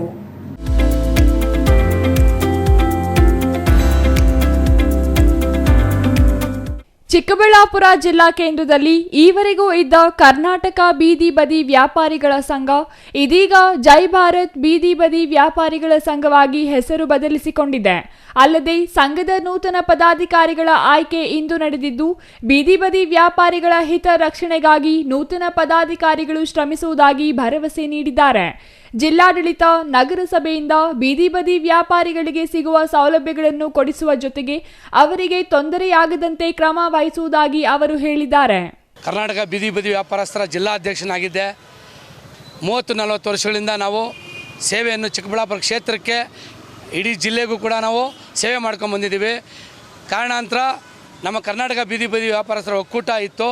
ಈಗ ಅದೇ ಕರ್ನಾಟಕ ಬೀದಿ ಬದಿ ವ್ಯಾಪಾರದ ಒಕ್ಕೂಟಕ್ಕೆ ನಾವು ಜೈ ಭಾರತ್ ಕರ್ನಾಟಕ ಬೀದಿ ಬದಿ ವ್ಯಾಪಾರಸ್ಥರ ಸಂಘ ಅಂತೇಳ್ಬಿಟ್ಟು ನಮ್ಮ ಕ್ಷೇತ್ರದಲ್ಲಿ, ತಾಲೂಕು ಕ್ಷೇತ್ರದಲ್ಲಿ ಇಟ್ಕೊಂಡಿದ್ದೀವಿ. ಅದಕ್ಕೋಸ್ಕರ ನಾವು ನಮ್ಮ ಒಂದು ಸೇವೆ ಎಲ್ಲ ಬೀದಿ ಬದಿ ವ್ಯಾಪಾರಸ್ಥರಿಗೆ ನಮ್ಮ ಸೇವೆ, ನಮ್ಮ ಟೀಮು, ನಮ್ಮ ಎಲ್ಲ ಬೀದಿ ಬದಿ ವ್ಯಾಪಾರಸ್ಥರು, ಎಲ್ಲ ವ್ಯಾಪಾರಸ್ಥರು ಸೇರಿ ನಮ್ಮ ಚಿಕ್ಕಬಳ್ಳಾಪುರ ಕ್ಷೇತ್ರ ಬೀದಿ ಬದಿ ವ್ಯಾಪಾರಸ್ಥರಿಗೆ ಸೇವೆಯನ್ನು ಸಲ್ಲಿಸ್ತಾ ಇಷ್ಟು ವರ್ಷಗಳಿಂದ ಬರ್ತಾಯಿದ್ದೀವಿ. ಈಗ ನಮ್ಮ ಕರ್ನಾಟಕ ಜೈ ಭಾರತ್ ಕರ್ನಾಟಕ ಬೀದಿ ಬದಿ ವ್ಯಾಪಾರಸ್ಥರ ಸಂಘ ಅಂತೇಳಿ ಏನಿದೆ, ಈಗ ಈ ಸಂಘಕ್ಕೆ ನೂತನ ಪದಾಧಿಕಾರಿಗಳು ಆಯ್ಕೆಯಾಗಿದ್ದಾರೆ. ಮತ್ತು ನಮ್ಮ ನಗರಸಭೆಯ TVC ಕಮಿಟಿ ಅವ್ರಿಗೂ ಕೂಡ ಆಯ್ಕೆ ಮಾಡಿದ್ದೀರ. ನಾವು ಅವರು ಎಲ್ಲ ಸೇರಿ ನಮ್ಮ ಕಮಿಟಿ ಏನಿದೆ ಇದಕ್ಕೆ ನಮ್ಮ ಬೀದಿ ಬದಿ ವ್ಯಾಪಾರಸ್ಥರು, ಆಮೇಲೆ ನಮ್ಮ ಜಿಲ್ಲಾಡಳಿತ, ಆಮೇಲೆ ನಮ್ಮ ನಗರಸಭೆ ಕೌನ್ಸಿಲರ್ಗಳು, 31 ಕೌನ್ಸಿಲರ್ಗಳು, ಮತ್ತು ನಮ್ಮ ಈ ಕ್ಷೇತ್ರದ ಶಾಸಕರು, ನಮ್ಮ ಈ ಕ್ಷೇತ್ರದ ಉಸ್ತುವಾರಿ ಮಿನಿಸ್ಟ್ರು MC ಸುಧಾಕರ್ ಸಾಹೇಬರು, ಮತ್ತು ನಮ್ಮ MP ನಮ್ಮ ಡಾಕ್ಟರ್ K ಸುಧಾಕರ್ ಸಾಹೇಬರು, ಮತ್ತು ದಲಿತ ಪರ ಕರ್ನಾಟಕ ರಕ್ಷಣಾ ವೇದಿಕೆ, ರೈತರ ಪರ, ಮತ್ತು ನಮ್ಮ ಆಟೋ ಚಾಲಕರು, ಇವರೆಲ್ಲ ಕೂಡ ನಮ್ಮ ಸಾರ್ವಜನಿಕರು, ನಮ್ಮ ಮಾಧ್ಯಮ ಮಿತ್ರರು ಈ ಬೀದಿ ಬದಿ ವ್ಯಾಪಾರಸ್ಥರಿಗೆ ಆಶೀರ್ವಾದಗಳನ್ನು, ಶುಭಾಶಯಗಳನ್ನು ಕೋರಬೇಕು. ನಾವೆಲ್ಲ ಬೀದಿ ಬದಿ ವ್ಯಾಪಾರಸ್ಥರು ಅವರಿಗೆ ಶಕ್ತಿ ದೇವರು ಕೊಡಲಿ, ಚೆನ್ನಾಗಿ ಕೆಲಸ ಮಾಡಲಿ, ನಮ್ಮ ಬೀದಿ ಬದಿ ವ್ಯಾಪಾರಸ್ಥರಿಗೆ ಏನೇ ಬರಲಿ ಸರ್ಕಾರದಿಂದ ಅನುಕೂಲ ಮಾಡಿಕೊಡ್ಬೇಕಂತೇಳಿ ಈ ಸಂದರ್ಭದಲ್ಲಿ ನಾನು ಕೇಳ್ಕೊತಾ ಇದ್ದೀನಿ. ಜೈ ಭಾರತ್ ಬೀದಿ ಬದಿ ವ್ಯಾಪಾರಿಗಳ ಸಂಘದ ನೂತನ ಪದಾಧಿಕಾರಿಗಳ ಆಯ್ಕೆ ಮಾಡಲಾಗಿದ್ದು, ಅಧ್ಯಕ್ಷರಾಗಿ ಅಸ್ಲಾಂ ಪಾಷಾ, ಉಪಾಧ್ಯಕ್ಷರಾಗಿ ಎನ್ ವೆಂಕಟೇಶ್, ಕಾರ್ಯದರ್ಶಿಯಾಗಿ ಸುರೇಶಪ್ಪ, ಖಜಾಂಚಿಯಾಗಿ ಗೋವಿಂದಪ್ಪ, ವ್ಯವಸ್ಥಾಪಕ ಮುಖಂಡರು ಮಸ್ತಾನ್, ಜಂಟಿ ಕಾರ್ಯದರ್ಶಿಯಾಗಿ ಅಸ್ಲಾಂ ಪಾಷಾ ಮತ್ತು ನಿರ್ದೇಶಕರಾಗಿ ಅಮೀರ್ ಮುನಿಕೃಷ್ಣಪ್ಪ ಅವರನ್ನು ನೇಮಿಸಲಾಗಿದೆ. ನೂತನ ಪದಾಧಿಕಾರಿಗಳು ಸಂಘದ ಅಭಿವೃದ್ಧಿಗೆ ಮತ್ತು ಬೀದಿ ಬದಿ ವ್ಯಾಪಾರಿಗಳ ಶ್ರೇಯಸ್ಸಿಗಾಗಿ ಶ್ರಮಿಸುವಂತೆ ಹಿರಿಯರು ಸಲಹೆ ನೀಡಿದರು. ಈ ವೇಳೆ ಡಾಂಬು ಶ್ರೀನಿವಾಸ್ ಸೇರಿದಂತೆ ಇತರರು ಹಾಜರಿದ್ದರು. Thoudanahalli Ramesh, CTV news, Chikkaballapur.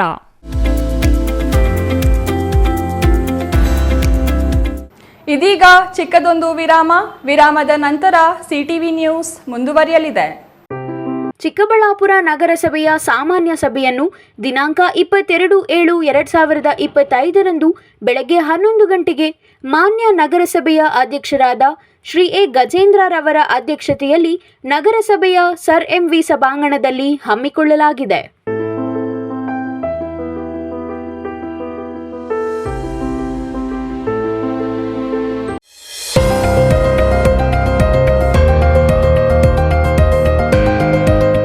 ಚಿಕ್ಕಬಳ್ಳಾಪುರ ನಮ್ಮ ನಗರ ಅಂದರೆ KV ಮತ್ತು ಪಂಚಗಿರಿ ದತ್ತಿಗಳ ಸಂಸ್ಥಾಪಕ ಅಧ್ಯಕ್ಷರಾದಂತಹ ದಿವಂಗತ CV ವೆಂಕಟರಾಯಪ್ಪನವರ ಹುಟ್ಟುಹಬ್ಬದ ಪ್ರಯುಕ್ತ ಪ್ರತಿ ವರ್ಷ ನಾವು ರಕ್ತದಾನ ಶಿಬಿರವನ್ನು ಏರ್ಪಾಟು ಮಾಡ್ತಾ ಬಂದಿದ್ದೇವೆ. ಕಳೆದ ವರ್ಷ 2145 ಯೂನಿಟ್ಗಳ ಒಂದು ಬೃಹತ್ ರಕ್ತದಾನ ಶಿಬಿರ ಆಗಿತ್ತು. ಈ ಬಾರಿ ನಮ್ಮ ಜಿಲ್ಲೆಯ ಎಲ್ಲ ದಾಖಲೆಗಳನ್ನು ಮುರಿದು, ಈ ದಾಖಲೆ ಮತ್ತೊಂದು ಅನ್ನೋದಕ್ಕಿಂತಲೂ ಸಾವಿರಾರು ಜೀವಗಳನ್ನು ಉಳಿಸ್ತಕ್ಕಂಥ ಕೆಲಸವನ್ನು KV ಮತ್ತು ಪಂಚಗಿರಿ ದತ್ತಿಯ ಸಿಬ್ಬಂದಿ ವರ್ಗದವರು ಮಾಡ್ತಾ ಇದ್ದಾರೆ ಅನ್ನೋದು ತುಂಬ ಹೆಮ್ಮೆ ಆಗ್ತದೆ. ಬಂಧುಗಳೇ, ಈ ಭಾಗದ ಸುತ್ತಮುತ್ತಲಿನ ಎಲ್ಲ ಹಳ್ಳಿಗಳು, ಎಲ್ಲ ಊರುಗಳಿಂದ ರಕ್ತದ ದಾನಕ್ಕೆ ಯಾರ್ಯಾರು ಅರ್ಹರಿದ್ದೀರಿ, ಯುವಕರು, ವಿಶೇಷವಾಗಿ 20 ರಿಂದ 30 ವಯಸ್ಸಿನ ಯುವಕರುಗಳು, ನೀವುಗಳು ಎಲ್ಲರೂ ಸಹ ಪ್ರತಿಯೊಬ್ಬರು ಈ ಒಂದು ರಕ್ತದಾನ ಶಿಬಿರದಲ್ಲಿ ಪಾಲ್ಗೊಂಡು 23ನೇ ತಾರೀಕು ಜುಲೈ 2025 ಅಂದರೆ ಇದೇ ತಿಂಗಳು 23ನೇ ತಾರೀಕು ಬುಧವಾರದಂದು ನಡೀತಕ್ಕಂತಹ ಬೃಹತ್ ರಕ್ತದಾನ ಶಿಬಿರದಲ್ಲಿ ಭಾಗವಹಿಸಿ ಜೀವ ಉಳಿಸೋದಕ್ಕಿಂತ ಮಿಗಿಲಾದ ಕೆಲಸ ಇನ್ನೊಂದು ಇಲ್ಲ ಅಂತ ಇಡೀ ವಿಶ್ವ ನಂಬಿದೆ. ಆ ಜೀವ ಉಳಿಸುವ ಕೆಲಸದಲ್ಲಿ ನೀವು ಸಹ ನಾನು ಭಾಗಿಯಾಗಿ ಆ ತೃಪ್ತಿಯನ್ನು ಪಡೆದುಕೊಳ್ಳಬೇಕು ಅಂತ ಎಲ್ಲರಿಗೂ ಸಹ ನಾನು ಸಹೃದಯವಾಗಿ ಮನವಿ ಮಾಡ್ತಾ ಇದ್ದೇನೆ. ದಯಮಾಡಿ ಎಲ್ಲ ರಕ್ತದಾನಿಗಳು ಬನ್ನಿ, ರಕ್ತದಾನ ಮಾಡಿ ಈ ಒಂದು ಮಹತ್ ಯಜ್ಞದಲ್ಲಿ ನೀವು ಸಹ ಒಂದು ಹವಿಸ್ಸಾಗಿ ಭಾಗವಹಿಸಿ ಅಂತ ಈ ಮೂಲಕ ನಿಮ್ಮಲ್ಲಿ ಸವಿನಯವಾಗಿ ಪ್ರಾರ್ಥನೆಯನ್ನು ಮಾಡ್ತಾ ಇದ್ದೇನೆ.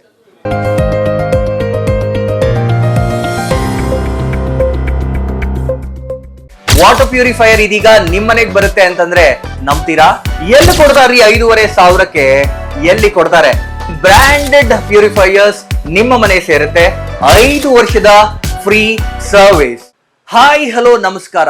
ಬರೀ 5,500ಕ್ಕೆ ವಾಟರ್ ಪ್ಯೂರಿಫೈಯರ್ ಇದೀಗ ನಿಮ್ಮನೆಗೆ ಬರುತ್ತೆ ಅಂತಂದ್ರೆ ನಂಬ್ತೀರಾ? ನೀವು ನಂಬಲೇಬೇಕು. ಯಾಕೆಂದ್ರೆ ನಾವು ಇವಾಗಿರೋದು ಆಕ್ವಾಟೆಕ್ ನ ಹೋಲ್ಸೇಲ್ ಔಟ್ಲೆಟ್ ನಲ್ಲಿ ಕಾಪರ್, ಜಿಂಕ್, ಆಲ್ಕಲೈನ್, ROUF ಟೆಕ್ನಾಲಜಿಯೊಂದಿಗೆ ವಾಟರ್ ಪ್ಯೂರಿಫೈಯರ್ಸ್ ಇದೀಗ ನಿಮ್ಮನೆ ಸೇರ್ತಾ ಇದೆ. ಎಲ್ಲಿ ಕೊಡ್ತಾರ್ರಿ 5,500ಕ್ಕೆ? ಎಲ್ಲಿ ಕೊಡ್ತಾರೆ? ಕೊಡೋದು ನಮ್ಮ ಆಕ್ವಾಟೆಕ್ ನ ಚಿಕ್ಕಬಳ್ಳಾಪುರದ ಈ ಹೋಲ್ಸೇಲ್ ಔಟ್ಲೆಟ್ ನಲ್ಲಿ ನಿಮ್ಮಿಷ್ಟದ ಪ್ರೈಸ್ಗೆ. ಇಷ್ಟೊಳ್ಳೆ ಟೆಕ್ನಾಲಜಿ ಜೊತೆ ಹಾಗೇನೆ ಹಾಟ್ ಅಂಡ್ ಕೋಲ್ಡ್ ಆಪ್ಷನ್ಸ್ ಕೂಡ ಇದೆ. ಹಾಗೇನೆ ಒಂದ್ ದೊಡ್ಡ ಮನೆ ಎಲ್ಲಾ ಕ್ಲೀನ್ ಮಾಡಿ ಸುಸ್ತಾಗಿರ್ಬೇಕಲ್ಲ, ಅದಕ್ಕಾಗಿ ನಮ್ಮ ಹತ್ರ ಇದೆ ಮಾಪಿಂಗ್ ರೋಬೋ ಕೂಡ. ಇದನ್ನ ಒಂದ್ಸರಿ ಆನ್ ಮಾಡಿ ಬಿಟ್ಬಿಟ್ರೆ ಸಾಕು, ನಿಮ್ಮ ಟೆನ್ಷನ್ಸ್ ಫ್ರೀ. ಹಾಗೆ ಪಕ್ಕದಲ್ಲಿ ನೋಡ್ತಾ ವ್ಯಾಕ್ಯೂಮ್ ಕ್ಲೀನರ್ ಸಕ್ಕತ್ತಾಗಿ ಬರೀ 50% ಆಫ್ ಅಲ್ಲಿ ನಿಮಗೆ ನಿಮ್ಮ ಮನೆ ಸೇರ್ತಾ ಇದೆ. ನಿಮ್ಮ ಮನೆಗೆ ಡೋರ್ ಸ್ಟೆಪ್ ಡೆಲಿವರಿ ಕೊಡ್ತಾ ಇದೀವಿ ನಾವು. ಹಾಗೇನೆ 5 ವರ್ಷದ ಫ್ರೀ ಸರ್ವಿಸ್, ಹಾಗೇನೆ 1 ವರ್ಷದ ವ್ಯಾರಂಟಿ ಜೊತೆ ನಿಮ್ಮಿಷ್ಟದ ಪ್ಯೂರಿಫೈಯರ್ಸ್ ನಮ್ಮ ಕಡೆಯಿಂದ ನಿಮಗಾಗಿ ಬಂದಿದೆ. ನಿಮಗಾಗಿನೇ ಸಹಕಾರ ನಗರದಲ್ಲಿ ನಮ್ಮ ಮೇನ್ ಬ್ರಾಂಚ್ ಇದೆ.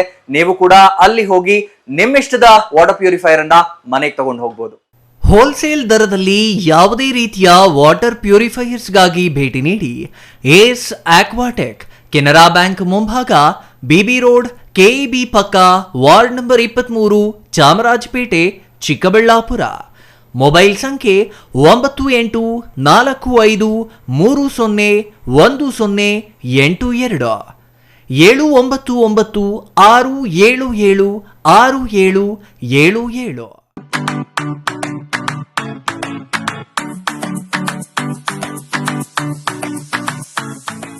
ವಿಷಯ ಗೊತ್ತಾಯ್ತಾ? ಮನೆ ಇಂಟೀರಿಯರ್ಸ್ಗೂ ಸಹ ಇವಾಗ EMI ಪೇ ಮಾಡಬಹುದು. ಮನೆ ಕಚ್ಚಿದ ಮೇಲೆ ಇಂಟೀರಿಯರ್ಗೆ ತುಂಬಾನೇ ತಲೆ ಕೆಡ್ಸ್ಕೊತೀವಿ. ಯುನೀಕ್ ಆಗಿರ್ಬೇಕು, ಡಿಫ್ರೆಂಟ್ ಆಗಿರ್ಬೇಕು, ಮಾಡರ್ನ್ ಆಗಿರ್ಬೇಕು ಅಂತ. ಇದಕ್ಕೆಲ್ಲ ಒಂದು ಸೂಪರ್ ಸೊಲ್ಯೂಷನ್ ಕೊಡಬೇಕು ಅಂದ್ರೆ SMH hardware and innovations Chikkaballapur. ಇಡೀ ಬ್ಯಾಂಗ್ಳೂರಲ್ಲಿ ಕಂಪೇರ್ ಮಾಡಿದ್ರೆ ಇವ್ರು ಕೊಡೋ ರೇಟ್ಸ್ ತುಂಬಾನೇ ಅಫೋರ್ಡಬಲ್. ಇವ್ರದೇ ಆದಂತ ಸ್ವಂತ ಮ್ಯಾನುಫ್ಯಾಕ್ಚರಿಂಗ್ ಯೂನಿಟ್ ಇದೆ. Make in India, 25 years of experience. 80% of their clients ಬ್ಯಾಂಗ್ಳೂರಲ್ಲೇ ಇರೋದು. ನಿಮ್ ಮನೆಗೆ ಬಂದು ವಿಸಿಟ್ ಮಾಡಿ ನಿಮ್ಗೆ ನೀಟ್ ಆಗಿ ಡಿಸೈನ್ ಮತ್ತು ಎಕ್ಸ್ಪ್ಲನೇಷನ್ ಮಾಡಿ ಯಾವ ತರ ಮಾಡಬಹುದು ಅಂತ ಕ್ಲಾರಿಟಿನೂ ಕೊಡ್ತಾರೆ. ಇಂಟೀರಿಯರ್ಸ್ ಗೆ ಬೇಕಿರೋ ಎಲ್ಲ ಐಟಮ್ ಇವ್ರ ಹತ್ರ ಸಿಗುತ್ತೆ. You will get it at the very very best price ಅಂತಾನೆ ಹೇಳ್ಬೋದು. ಮನೆ ಹೊಸಲಿಂದ ಹಿಡಿದು ಹಾಲ್, ಬೆಡ್ರೂಮ್, ಕಿಚನ್ ಎಲ್ಲಾನು ಇವ್ರ ಹತ್ರ ನೀಟ್ ಆಗಿ ಡಿಸೈನ್ ಮಾಡ್ಕೋಬಹುದು. ಈ ವಿಡಿಯೋನ ಬೇಗ ನಿಮ್ ಫ್ರೆಂಡ್ಸ್ ಅಂಡ್ ಫ್ಯಾಮಿಲೀಸ್ಗೆ ಶೇರ್ ಮಾಡಿ, ತುಂಬಾನೇ ಯೂಸ್ ಆಗುತ್ತೆ.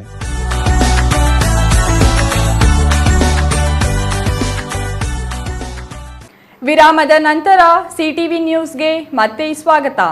ಬಾಗೇಪಲ್ಲಿ ಪಟ್ಟಣ ವ್ಯಾಪ್ತಿಯಲ್ಲಿ ಬೀದಿ ನಾಯಿಗಳ ಹಾವಳಿ ಹೆಚ್ಚಾಗಿದ್ದು ಜನ ರಸ್ತೆಯಲ್ಲಿ ಓಡಾಡುವುದೇ ಕಷ್ಟವಾಗಿದೆ. ಪಟ್ಟಣದ 23 ವಾರ್ಡ್ಗಳಲ್ಲಿಯೂ ಒಂದೊಂದು ಗುಂಪು ನಾಯಿಗಳ ಹಿಂಡು ಇದ್ದು ಜನ ಓಡಾಡುವಾಗ, ವಾಹನಗಳಲ್ಲಿ ಸಂಚರಿಸುವಾಗ ಅಟ್ಟಾಡಿಸಿಕೊಂಡು ಬರುತ್ತಿವೆ. ಇದರಿಂದಾಗಿ ನಾಗರಿಕರು ಹೆದರುವಂತಾಗಿದೆ.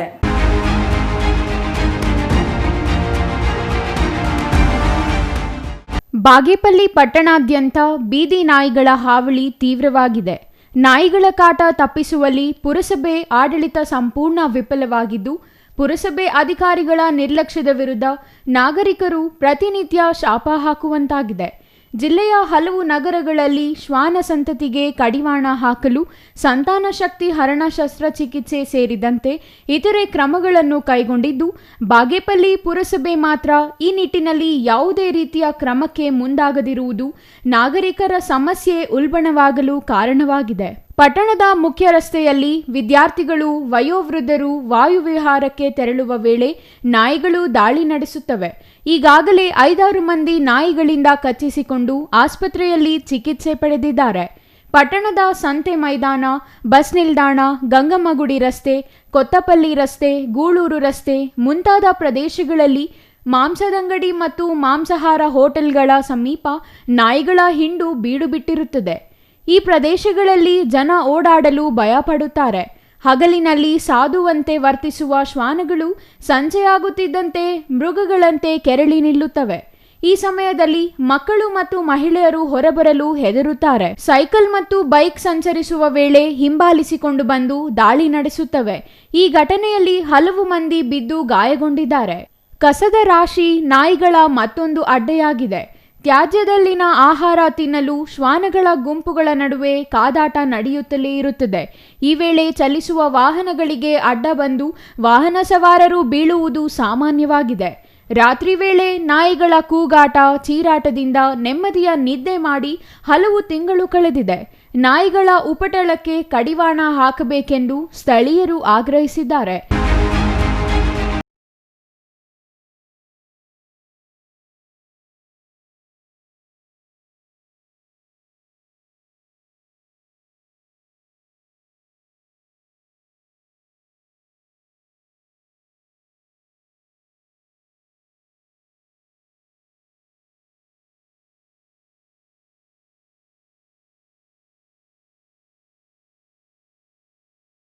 ಹಾವಳಿಯಿಂದ ಬೀದಿಯಲ್ಲಿ ಓಡಾಡುವುದು ಕಷ್ಟವಾಗಿದೆ.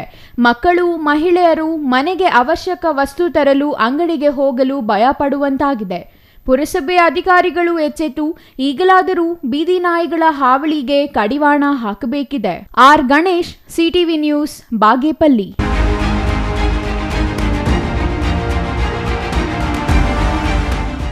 ಕೋಲಾರ ಜಿಲ್ಲೆಯಲ್ಲಿ ಕೆಮಿಕಲ್ ಮಿಶ್ರಿತ ಹಾಲು ಪತ್ತೆ ಪ್ರಕರಣಕ್ಕೆ ಸಂಬಂಧಿಸಿ ಹಾಲು ತಯಾರಿಕೆಗೆ ಕೆಮಿಕಲ್ ಬಳಕೆ ಮಾಡುತ್ತಿರುವುದು ದೃಢಪಟ್ಟಿದೆ. ಯೂರಿಯಾ, ಸೋಡಾ, ಕೃತಕ ಬಣ್ಣ ಬಳಸಿ ಹಾಲು ತಯಾರಿಸುತ್ತಿರುವ ವಿಚಾರ ಬೆಳಕಿಗೆ ಬಂದಿದೆ.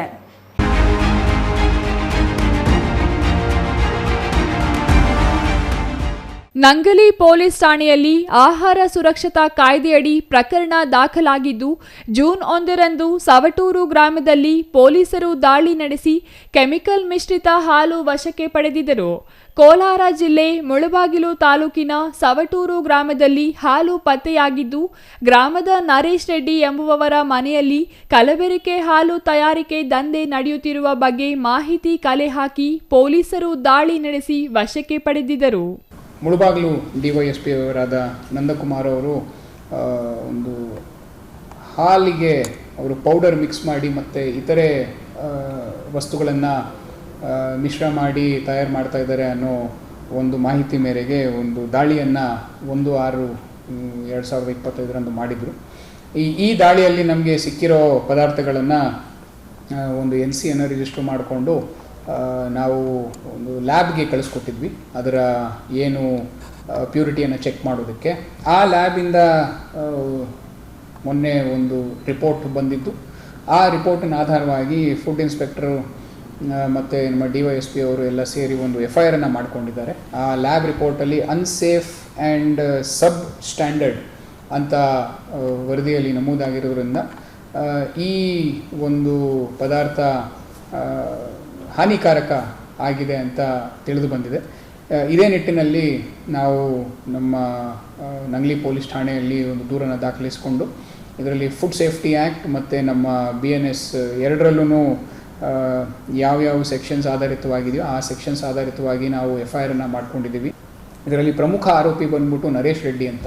ಇವನೇ ಅಲ್ಲಿ ಸುತ್ತಮುತ್ತ ಹಾಲನ್ನು ಕಲಬೆರಕೆಯನ್ನು ಮಾಡಿಬಿಟ್ಟು ಅವರು ಸಾಗಾಣಿಕೆ ಮಾಡ್ತಾಯಿದ್ರು. ಆಮೇಲೆ ಇತರ ಒಂದು ರಾಜ್ಯದ ಒಕ್ಕೂಟಕ್ಕೆ ಇದನ್ನು ರವಾನೆ ಮಾಡ್ತಾಯಿದ್ರು. ಸೊ ಈ ನಿಟ್ಟಿನಲ್ಲಿ ನಾವು ಆಲ್ರೆಡಿ FIR ಮಾಡಿಕೊಂಡು ಇವಾಗ ಅರೆಸ್ಟ್ ಪ್ರೊಸೀಜರನ್ನು ಶುರು ಮಾಡ್ಕೊಂಡಿದ್ದೀವಿ. ಸಾರ್ವಜನಿಕರಲ್ಲಿ ಇದೊಂದು ನಾವು ಅವೇರ್ನೆಸ್ ಮೂಡಿಸಬೇಕು ಅಂತಲೂ ಕೂಡ ಈ ಒಂದು ಪರ್ಟಿಕ್ಯುಲರ್ ಮಾಹಿತಿಯನ್ನು ಆಧರಿಸಿ ನಾವು ಇದೊಂದು ಕೇಸನ್ನು ದಾಖಲು ಮಾಡ್ಕೊಂಡಿದ್ದೀವಿ. ಆಂಧ್ರದ ತಿರುಮಲ ಹಾಲು ಡೇರಿಗೆ ಹಾಲು ಪೂರೈಸುತ್ತಿದ್ದ ನರೇಶ್ ರೆಡ್ಡಿ ಮುಳಬಾಗಿಲು ಡಿವೈಎಸ್ಪಿ ನಂದಕುಮಾರ್ ನೇತೃತ್ವದಲ್ಲಿ ದಾಳಿ ಮಾಡಲಾಗಿತ್ತು. ಕೆಮಿಕಲ್ ಹಾಲು ತಯಾರಿಕೆಗೆ ಬಳಸುತ್ತಿದ್ದ ಕೆಮಿಕಲ್ ಪೌಡರ್ ಮತ್ತು ಹಾಲು ವಶಕ್ಕೆ ಪಡೆಯಲಾಗಿತ್ತು. ಕಲಬೆರಕೆ ಪತ್ತೆ ಹಚ್ಚಲು ಹಾಲಿನ ಮಾದರಿ ಖಾಸಗಿ ಲ್ಯಾಬ್ಗೆ ಕಳಿಸಲಾಗಿತ್ತು. ಈ ಸಂಬಂಧ ಆಹಾರ ನಿರೀಕ್ಷಕರು ನಂಗಲಿ ಪೊಲೀಸ್ ಠಾಣೆಯಲ್ಲಿ ಪ್ರಕರಣ ದಾಖಲು ಮಾಡಿದ್ದಾರೆ. Eshwar, CTV news, Kolar.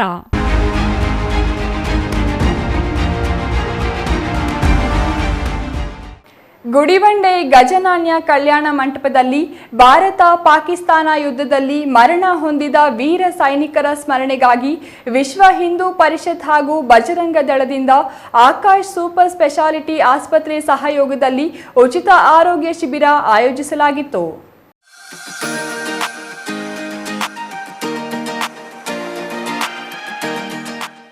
ಗುಡಿಬಂಡೆಯಲ್ಲಿ ಆಯೋಜಿಸಿದ್ದ ಆರೋಗ್ಯ ಶಿಬಿರದಲ್ಲಿ ಬಜರಂಗದಳ ಜಿಲ್ಲಾ ಸಂಚಾಲಕ ಅಂಬರೀಶ್ ಮಾತನಾಡಿ, ಭಾರತ ಪಾಕಿಸ್ತಾನ ಯುದ್ಧದಲ್ಲಿ ಪ್ರಾಣ ತ್ಯಾಗ ಮಾಡಿದ ವೀರ ಯೋಧರ ನೆನಪಿಗಾಗಿ ಉಚಿತ ಆರೋಗ್ಯ ತಪಾಸಣಾ ಶಿಬಿರಗಳನ್ನು ಆಯೋಜಿಸಲಾಗುತ್ತದೆ. ಪ್ರತಿಯೊಬ್ಬರೂ ಪೂಜೆ ಮಾಡಬೇಕಾಗಿರುವುದು ವೀರ ಯೋಧರನ್ನು. ಗಡಿಯಲ್ಲಿ ಯೋಧರು ನಮ್ಮನ್ನು ಕಾಪಾಡಲು ಹಗಲಿರುಳು ಶ್ರಮಿಸುತ್ತಾರೆ. ಅವರನ್ನು ದೇವರಂತೆ ಎಲ್ಲರೂ ಪೂಜೆ ಮಾಡಬೇಕು. ಇಂದು ಹೆಚ್ಚಾಗಿ ಯುವಜನತೆ ಸೇನೆಗೆ ಸೇರಬೇಕು ಎಂದರು. ಬಜರಂಗ ದಳದ ಏನು ಸೇವಾ ಸಪ್ತಾಹ ಕಾರ್ಯಕ್ರಮದಲ್ಲಿ ಪ್ರತಿ ವರ್ಷದಂತೆ ಏನು ಭಾರತ ಪಾಕಿಸ್ತಾನ ಯುದ್ಧದಲ್ಲಿ ಮಡಿದಂಥ ಯೋಧರು ಏನಿದ್ದಾರೆ ಅವರ ಸ್ಮರಣಾರ್ಥ ವಿಶ್ವ ಹಿಂದೂ ಪರಿಷತ್ ಬಜರಂಗ ದಳದಿಂದ ಪ್ರತಿ ವರ್ಷದಂತೆ ಏನಿವತ್ತು ಉಚಿತ ಆರೋಗ್ಯ ತಪಾಸಣಾ ಶಿಬಿರ ನಡೀತಾ ಇದೆ. ಸಹಯೋಗ ಅಂದರೆ ಇವತ್ತು ಆಕಾಶ್ ಸೂಪರ್ ಸ್ಪೆಷಾಲಿಟಿ ಆಸ್ಪತ್ರೆ ದೇವನಹಳ್ಳಿ ಮತ್ತು ವಿಶ್ವ ಹಿಂದೂ ಪರಿಷತ್ ಬಜರಂಗ ದಳ ಗುಡಿಬಂಡೆ ಪ್ರಕರಣದ ವತಿಯಿಂದ ಏನಿವತ್ತು ಉಚಿತ ಆರೋಗ್ಯ ತಪಾಸಣೆ ಶಿಬಿರ ನಡೀತಾ ಇದೆ. ಯುವಜನತೆ ದೇಶವನ್ನು ಕಾಪಾಡುವ ಕೆಲಸ ಮಾಡಬೇಕು. ಗುಡಿಬಂಡೆ ಭಾಗದಲ್ಲಿ ಹೆಚ್ಚು ಬಡವರೇ ಇರುವುದರಿಂದ ಈ ರೀತಿಯ ಆರೋಗ್ಯ ಶಿಬಿರಗಳು ಸಹಕಾರಿಯಾಗಲಿದೆ.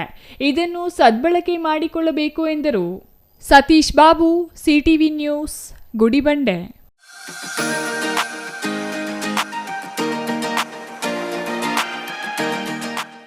ಉಪವಿಭಾಗಾಧಿಕಾರಿಗಳಿಗೆ ಸಾಮೂಹಿಕ ರಾಜೀನಾಮೆ ನೀಡುತ್ತೇವೆ ಎಂದು ಬಂದು ನಡು ರಸ್ತೆಯಲ್ಲಿ ಪಂಚಾಯಿತಿ ಅಧ್ಯಕ್ಷನಿಗೆ ಸದಸ್ಯರು ಹೊಡೆದಿದ್ದಾರೆ. ಇವರಿಂದ ತಪ್ಪಿಸಿಕೊಳ್ಳಲು ದೊಡ್ಡಬಳ್ಳಾಪುರ ತಾಲೂಕಿನ ಉಪವಿಭಾಗಾಧಿಕಾರಿ ಕಚೇರಿಯಲ್ಲಿ ತ್ಯಾಮಗೊಂಡ್ಲು ಹೋಬಳಿಯ ಅರೆಬೊಮ್ಮನಹಳ್ಳಿ ಗ್ರಾಮ ಪಂಚಾಯಿತಿ ಅಧ್ಯಕ್ಷ ಅಡಗಿ ಕುಳಿತ ಘಟನೆ ಇಂದು ನಡೆದಿದೆ.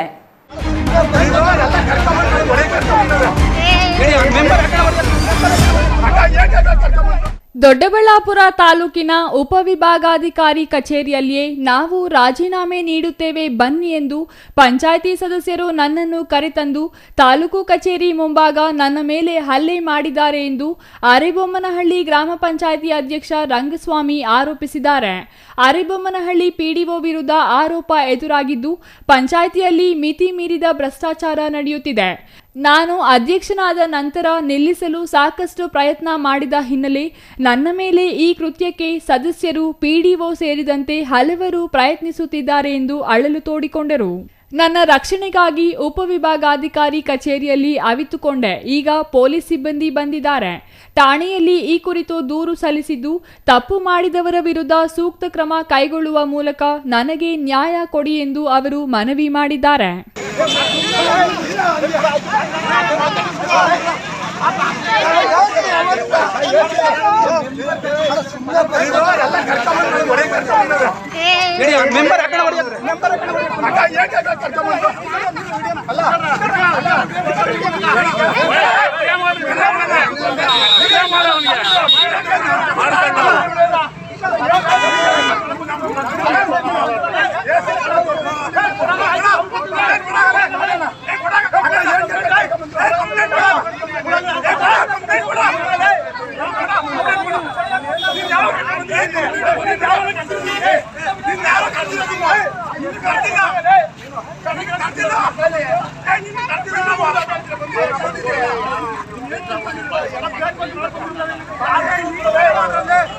ಮೆಂಬರ್ ಎಲ್ಲ ರಾಜೀನಾಮೆ ಕೊಡಬೇಕು ಬನ್ನಿ ಅಂತ ನನ್ನನ್ನು ಅರೆಬೊಮ್ಮನಹಳ್ಳಿ ಪಂಚಾಯಿತಿ ಅಧ್ಯಕ್ಷ ನಾನು ರಂಗಸ್ವಾಮಿ ಅಂದ್ಬಿಟ್ಟು ನೆಲಮಂಗಲ ತಾಲೂಕರು ನಾನು ಅಲ್ಲಿಂದ ಕರ್ಕೊಂಡು ನೆಲಮಂಗಲದಿಂದ ಇಲ್ಲಿ ಗಂಟ ಬಂದರು. ನಾನು ಹೇಳಿದೆ ಇಲ್ಲಿ ಮೆಂಬರ್ಗಳು ರಾಜೀನಾಮೆ ಕೊಡಂಗಿದ್ರೆ ನನ್ನ ಕೈಗೆ ಕೊಡಿ, ಪಂಚಾಯತಿಯಲ್ಲೇ ಕೊಡಿ, ಅದು ಕಾನೂನು ಇರೋದು ಇಲ್ಲೇ ಪಂಚಾಯತಿಯಲ್ಲಿ ಕೊಡೋದು. ನಾನು 3 ದಿವಸ 4 ದಿವಸ ಆದಮೇಲೆ AC ಅವ್ರಿಗೆ ತಗೊಂಡೋಗಿ ನಾನೇ ಕೊಡ್ತೀನಿ ಅಂತ ಹೇಳಿದ್ದೆ. ಇವರು ನನ್ನ 3 ದಿವಸದಿಂದ ಹೊಡಿಬೇಕು, ನನ್ನ ಕೊಲೆ ಮಾಡಬೇಕು ಅಂತ ಪ್ಲ್ಯಾನ್ ಮಾಡೋರು ಸರ್. ನಾನು 3 ದಿವಸದ ಮುಂಚೆ ನನಗೆ ನೈಟ್ 11 ಗಂಟೆಗೆ ಕಾಲೆಲ್ಲ ಬಂದೈತೆ, ಬೆದರಿಕೆ ಆಗ್ತವ್ರೆ. ನಾನು ಒಬ್ಬ SC ಸರ್, ನಾನು ಆಗಿರೋದು ಅವ್ರಿಗೆ ಯಾರಿಗೂ ಇಷ್ಟ ಇಲ್ಲ ಸರ್. ಬಲವಂತವಾಗಿ ನನ್ನನ್ನು ಇಲ್ಲಿ ಕರ್ಕೊಂಬಂದು 7 ರಿಂದ 8 ಜನ ಮೆಂಬರು ಇಲ್ಲಿಗೆ ಬಂದಿದ್ರು ಸರ್. ನಾನೆಲ್ಲ ಕೊಡೋಕೆ ಬಂದಿರೋದು ಅವ್ರ ಕೈಲಿ ಕೊಡ್ಸೋಕ್ಕೆ ಅಂತ ಹೇಳಿ ಕರ್ಕೊಂಬಂದು PDO ರವೀಂದ್ರ ಅವರು ಭಾರಿ ನಮ್ಮ ಪಂಚಾಯತಲ್ಲಿ ಹಗರಣನೂ ಮಾಡವ್ರೆ, ಮತ್ತು ಇದಕ್ಕೆಲ್ಲ ಸೇರ್ಕೊಂಡು ಭಾರಿ ಇದು ಮಾಡಾರೆ. 29 ಲಕ್ಷ ರೂಪಾಯಿ ದುಡ್ಡು ಅವ್ಯವಹಾರ ಮಾಡಿರೋ ಸರ್, 1 ರೂಪಾಯಿ 2 ರೂಪಾಯಿ ಎಲ್ಲ. ನಾನು ಆಗಿ ಇದನ್ನೆಲ್ಲ ತೆಗಿಸ್, ನಾನೊಬ್ಬ ರೈತನ ಮಗ ಸರ್, ನನ್ನ ಬಡವನ ಮನೆಯಿಂದ ಹುಟ್ಟು ಬಂದಿರೋದು. ಇದನ್ನೆಲ್ಲ ತೆಗಿತಾನೆಲ್ಲ ಇನ್ನು ನಮ್ಮ ಮಾನ ಮರ್ಯಾದೆ ಓದ್ತಾವಿಲ್ಲ ಅಂದ್ಬಿಟ್ಟು ಕರ್ಕೊಂಬಂದು ಇಲ್ಲಿ ನನಗೆ ಈ ಥರ ಎಲ್ಲ ಪರಿಸ್ಥಿತಿ ಬರೋ ಈ ಥರ ಮಾಡವ್ರೆ. ಆಮೇಲೆ ನಾನು ಯಾರಿಗೂ ಕೈಯೂ ಮಾಡಿಲ್ಲ, ಏನಿಲ್ಲ, ವಿಡಿಯೋನೂ ಐತೆ ನನ್ನ ಹತ್ರ. ಇವ್ರು ಈ ಥರ ಮಾಡ್ತಾರಂತ ನನಗೆ ಮೊದಲೇ ಪ್ಲ್ಯಾನ್ ಇತ್ತು. ಈ ಥರ ಹಿಡ್ಕೊಳಕ್ಕೆ ಬಂದಿದ್ದ ತೆಳ್ದ ನೂಕ್ತ ಅಂತ ಅವರೆಲ್ಲ ನನ್ನ ಹತ್ರ ವಿಡಿಯೋನೂ ಐತೆ. ಮತ್ತು ನನ್ನ ಒಂದು 7 ರಿಂದ 8 ಜನ ಕಾರಲ್ಲಿ ಬಂದವ್ರೆ ಸರ್. ಬಂದು ಅವ್ರ ಹೆಸರೇನು ಸರ್, ಆಂಜನೇಯ ಮೂರ್ತಿ ಅಂತ ಮೆಂಬರು, ರಘು ಅಂತ ಲಕ್ಸಾಂದ್ರ ಮೆಂಬರು, ಮತ್ತು ನವೀನ್ ಕುಮಾರ್ ಗೌರಮ್ಮರ ಮಗ ನವೀನ್ ಕುಮಾರು, ಆಮೇಲೆ ಇನ್ನೊಬ್ರ ಹೆಸರು ಗೊತ್ತಿಲ್ಲ ಸರ್, ಅದು ವಿಡಿಯೋ ಕೊಡ್ತೀನಿ, ಅದು ಅವ್ರ ಹೆಸರು ಇನ್ನೊಬ್ರು ಗೊತ್ತಿಲ್ಲ. ಆಮೇಲೆ ಶೈಲೇಂದ್ರ ಅನ್ನೋರು ಬಂದವ್ರೆ, ಬರ್ಚಿನರ್ ಕಾಲ ಬೇಕಾದ್ರೆ ಎಲ್ಲ ಇಲ್ಲಿ CC ಕ್ಯಾಮ್ರಾ ಇದ್ರೆ ತೆಗಿಸಿ ಸರ್, ನಾನು ಸುಳ್ಳು ಹೇಳಿದ್ರೆ. ಆಮೇಲೆ CC ಕ್ಯಾಮ್ರಾದಲ್ಲಿ ಬಂದವ್ರು ಸರ್, ಅವರೆಲ್ಲ ಬಂದು ನನಗೆ 7 ರಿಂದ 8 ಜನ ಹೊಡೆದವ್ರೆ ಸರ್. ಹೊಡಿಬೇಕಾದ್ರೆ ಸಾರ್ವಜನಿಕರ ಪಬ್ಲಿಕಲ್ಲಿ ನಾನು ಇದ್ದಾಗ ನೋಡಿ ಕೆಲವರೆಲ್ಲ ಪಾಪ ನನ್ನನ್ನು ಬಿಡಿಸಿ ನನಗೆ ಹೊಡೆಯೋಕ್ಕೆ ಸಾಯಿಸ್ತೀಸ್ತವ್ರು ಅಂದ್ಬಿಟ್ಟು ನನ್ನ ಭಯದಿಂದ ನಾನು ಎಲ್ಲೂ ಓಡಾಗಲಿಲ್ಲ. AC ಆಫೀಸಿಗೆ ಬಂದು AC ಆಫೀಸಲ್ಲಿ ಕುಂತ್ಕೊಂಡೆ. AC ಆಫೀಸಿಂದ ಮೇಡಮ್ ಅವರು ಯಾರು ಸರ್ಗೆ ಹೇಳಿ ಪೊಲೀಸ್ನವ್ರನ್ನ ಕರ್ಕೊಂಡವ್ರೆ. Mahesh, CTV news, Doddaballapur.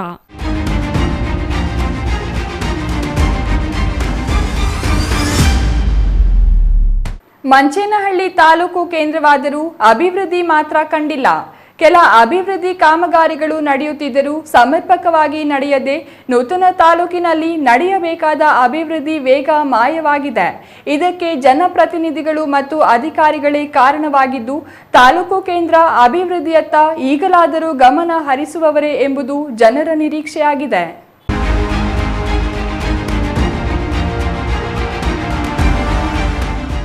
ಮಂಚೇನಹಳ್ಳಿ ತಾಲೂಕು ಕೇಂದ್ರವಾಗಿ ಘೋಷಣೆಯಾಗಿ ವರ್ಷಗಳೇ ಕಳೆದರೂ ತಾಲೂಕು ಕೇಂದ್ರದಲ್ಲಿ ಇರಬೇಕಾದ ಯಾವುದೇ ಸೌಲಭ್ಯಗಳು ಈವರೆಗೂ ಸಿಕ್ಕಿಲ್ಲ. ಇನ್ನು ಕಾಮಗಾರಿಗಳು ನಡೆಸಿ ಅಗತ್ಯವಿರುವ ಅಭಿವೃದ್ಧಿಯನ್ನಾದರೂ ಮಾಡುತ್ತಿದ್ದಾರಾ ಎಂದರೆ ಅದೂ ಇಲ್ಲ. ಜನಪ್ರತಿನಿಧಿಗಳು ಮತ್ತು ಅಧಿಕಾರಿಗಳ ಉದಾಸೀನದಿಂದಾಗಿ ನೂತನ ತಾಲೂಕು ಮಂಚೇನಹಳ್ಳಿ ಅಭಿವೃದ್ಧಿ ಕಾಣದೆ ಮಂಕಾಗಿದೆ. ಮಂಚೇನಹಳ್ಳಿ ತಾಲೂಕು ಕೇಂದ್ರ ಅಭಿವೃದ್ಧಿಯ ಬಗ್ಗೆ ಜನಪ್ರತಿನಿಧಿಗಳು ಮತ್ತು ಅಧಿಕಾರಿಗಳು ಗಮನ ಹರಿಸಬೇಕೆಂದು ಆಗ್ರಹಿಸಿ ದಲಿತ ಪರ ಸಂಘಟನೆಗಳ ಒಕ್ಕೂಟ ತಹಸೀಲ್ದಾರ್ ಪೂರ್ಣಿಮಾ ಅವರಿಗೆ ಇಂದು ಮನವಿ ಸಲ್ಲಿಸಿತು. ಕರ್ನಾಟಕ ದಲಿತ ಸಿಂಹ ಗರ್ಜನೆ ಸಂಘಟನೆಯ ರಾಜ್ಯ ಪ್ರಧಾನ ಕಾರ್ಯದರ್ಶಿ VN ಕೃಷ್ಣಮೂರ್ತಿ ಮಾತನಾಡಿ, ಮಂಚೇನಹಳ್ಳಿ ತಾಲೂಕು ಕೇಂದ್ರವಾಗಿ 6 ವರ್ಷ ಕಳೆದರೂ ಅಭಿವೃದ್ಧಿ ಕಂಡಿಲ್ಲ. ತಾಲೂಕಿನಲ್ಲಿ ಇರಬೇಕಾದ ಎಲ್ಲ ಕಚೇರಿಗಳು ಮಂಚೇನಹಳ್ಳಿಯಲ್ಲಿ ಆಗಿಲ್ಲ. ತಾಯಿ ಮತ್ತು ಮಗುವಿನ ಆಸ್ಪತ್ರೆ ಪೂರ್ಣಗೊಂಡಿದ್ದರೂ ಉದ್ಘಾಟನೆಗೆ ಮುಂದಾಗಿಲ್ಲ ಎಂದು ಆರೋಪಿಸಿದರು. ನನ್ನ ಹೆಸರು VN ಕೃಷ್ಣಮೂರ್ತಿ ಅಂತ, ಕರ್ನಾಟಕ ದಲಿತ ಸಿಂಹ ಗರ್ಜನೆ ರಾಜ್ಯ ಪ್ರಧಾನ ಕಾರ್ಯದರ್ಶಿ. ಏನಿವತ್ತು ನಾವು ಮಂಚೇನಹಳ್ಳಿ ತಾಲೂಕಿಗೆ ನೂತನವಾಗಿ ತಹಸೀಲ್ದಾರ್ ಅವರು ಬಂದಿದ್ದಾರೆ, ಅವ್ರಿಗೊಂದು ಮನವಿಯನ್ನು ಮಾಡಿದ್ದೀವಿ. ಮನವಿ ಮಾಡೋ ಉದ್ದೇಶ ಅಂತಂದರೆ, ಮಂಚೇನಹಳ್ಳಿ ತಾಲೂಕು ಘೋಷಣೆ ಆಗಿ 6 ವರ್ಷಗಳಾದರೂ ಇದುವರೆಗೂ ಮಂಚೇನಹಳ್ಳಿ ಯಾವುದೇ ರೀತಿ ಅಭಿವೃದ್ಧಿಯಾಗಿಲ್ಲ, ಶೂನ್ಯವಾಗಿ ಕುಂಠಿತವಾಗಿದೆ. ಇದನ್ನು ಸಂಬಂಧಪಟ್ಟ ಅಧಿಕಾರಿಗಳಾಗಲಿ ಅಥವಾ ರಾಜಕೀಯ ಪ್ರತಿನಿಧಿಗಳಾಗಲಿ, ಮಾನ್ಯ ಸಂಸದರಾಗಲಿ ಅಥವಾ ಮಾನ್ಯ ಶಾಸಕರಾಗಲಿ 6 ವರ್ಷ ಆದ್ರೂ ತಾಲೂಕು ಕಚೇರಿಯಲ್ಲಿ ಇದುವರೆಗೂ ತಾಲೂಕು ಕಚೇರಿಗಳೊಂದು ಪ್ರಾರಂಭ ಆಗ್ತಾ ಇಲ್ಲ. ಮತ್ತು ಇಲ್ಲಿ ತಾಯಿ ಮತ್ತು ಮಕ್ಕಳ ಆಸ್ಪತ್ರೆ ಕಟ್ಟಡ ಪೂರ್ಣಗೊಂಡಿದ್ದು ಇದುವರೆಗೂ ಅದನ್ನು ಉದ್ಘಾಟನೆ ಮಾಡ್ತಿದ್ದ. ಈ ಕಡೆ ಮಂಚೇನಹಳ್ಳಿ ತಾಲೂಕು ಸಂಬಂಧಪಟ್ಟ ಸಾರ್ವಜನಿಕರು ಈ ಕಡೆ ಗೌರಿಬಿದನೂರಿಗೆ ಹೋಗ್ಬೇಕಾದ್ರೂ ಕಷ್ಟ, ಈ ಕಡೆ ಚಿಕ್ಕಬಳ್ಳಾಪುರಕ್ಕೆ ಹೋಗ್ಬೇಕಾದ್ರೂ ಕಷ್ಟ.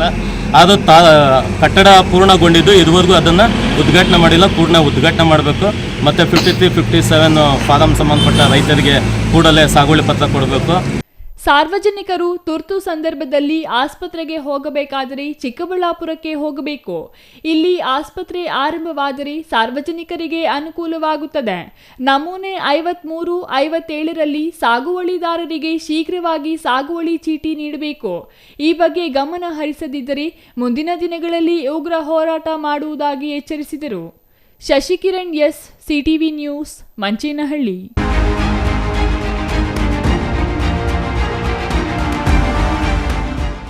1980ರಲ್ಲಿ ಹುತಾತ್ಮರಾದ ರೈತರ ಸ್ಮರಣಾರ್ಥ ನಂಜನಗೂಡು ಪರಶುರಾಮ ದೇವಸ್ಥಾನದ ಬಳಿ ರಾಜ್ಯ ರೈತ ಸಂಘದಿಂದ ಗಿಡ ನೆಡುವ ಮೂಲಕ 45ನೇ ವರ್ಷದ ರೈತರ ದಿನಾಚರಣೆ ಮಾಡಲಾಯಿತು.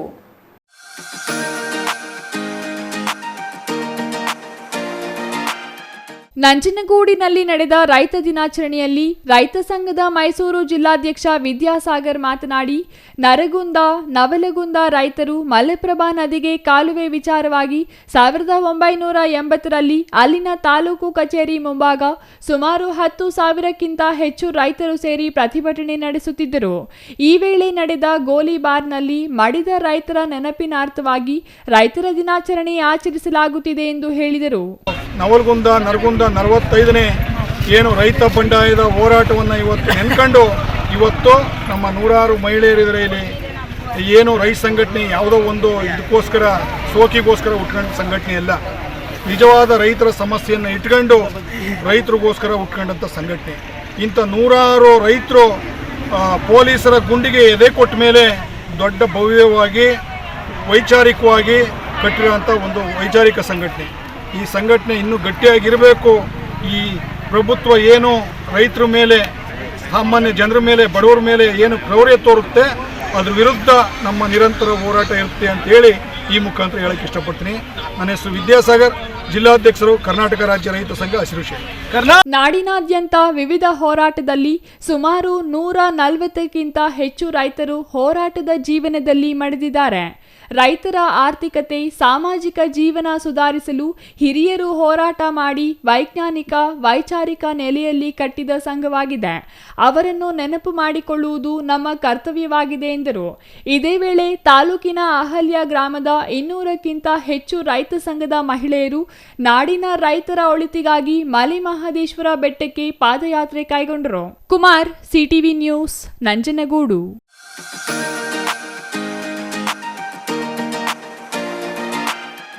ಕೋಲಾರ ನಗರದ ಸುವರ್ಣ ಕನ್ನಡ ಭವನದಲ್ಲಿ 46ನೇ ರೈತ ಹುತಾತ್ಮ ದಿನಾಚರಣೆಯನ್ನು ಇಂದು ಆಯೋಜಿಸಲಾಗಿತ್ತು. ರಾಜ್ಯ ರೈತ ಸಂಘ ಮತ್ತು ಹಸಿರು ಸೇನೆಯಿಂದ ಆಯೋಜಿಸಿದ ಕಾರ್ಯಕ್ರಮದಲ್ಲಿ ಜಿಲ್ಲಾಧಿಕಾರಿ ರವಿ ಭಾಗವಹಿಸಿದ್ದರು.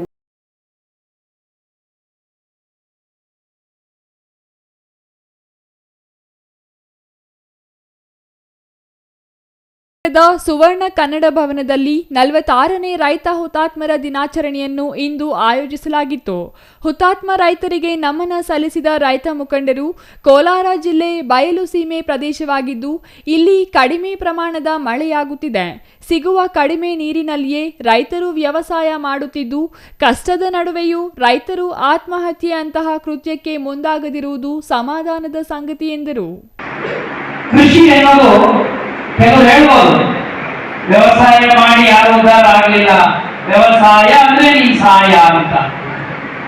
ಕೃಷಿ ಇಲಾಖೆ ಅಂತಂದ್ರೆ ನಮ್ಮ ಜೆಡಿಯವರು ಹೇಳಿದ್ದಾರೆ, ಏನಪ್ಪ ಕೃಷಿ ಇಲಾಖೆ ಅಂತ? ಅದು ಖುಷಿ ಇಲಾಖೆ ಅಂತ.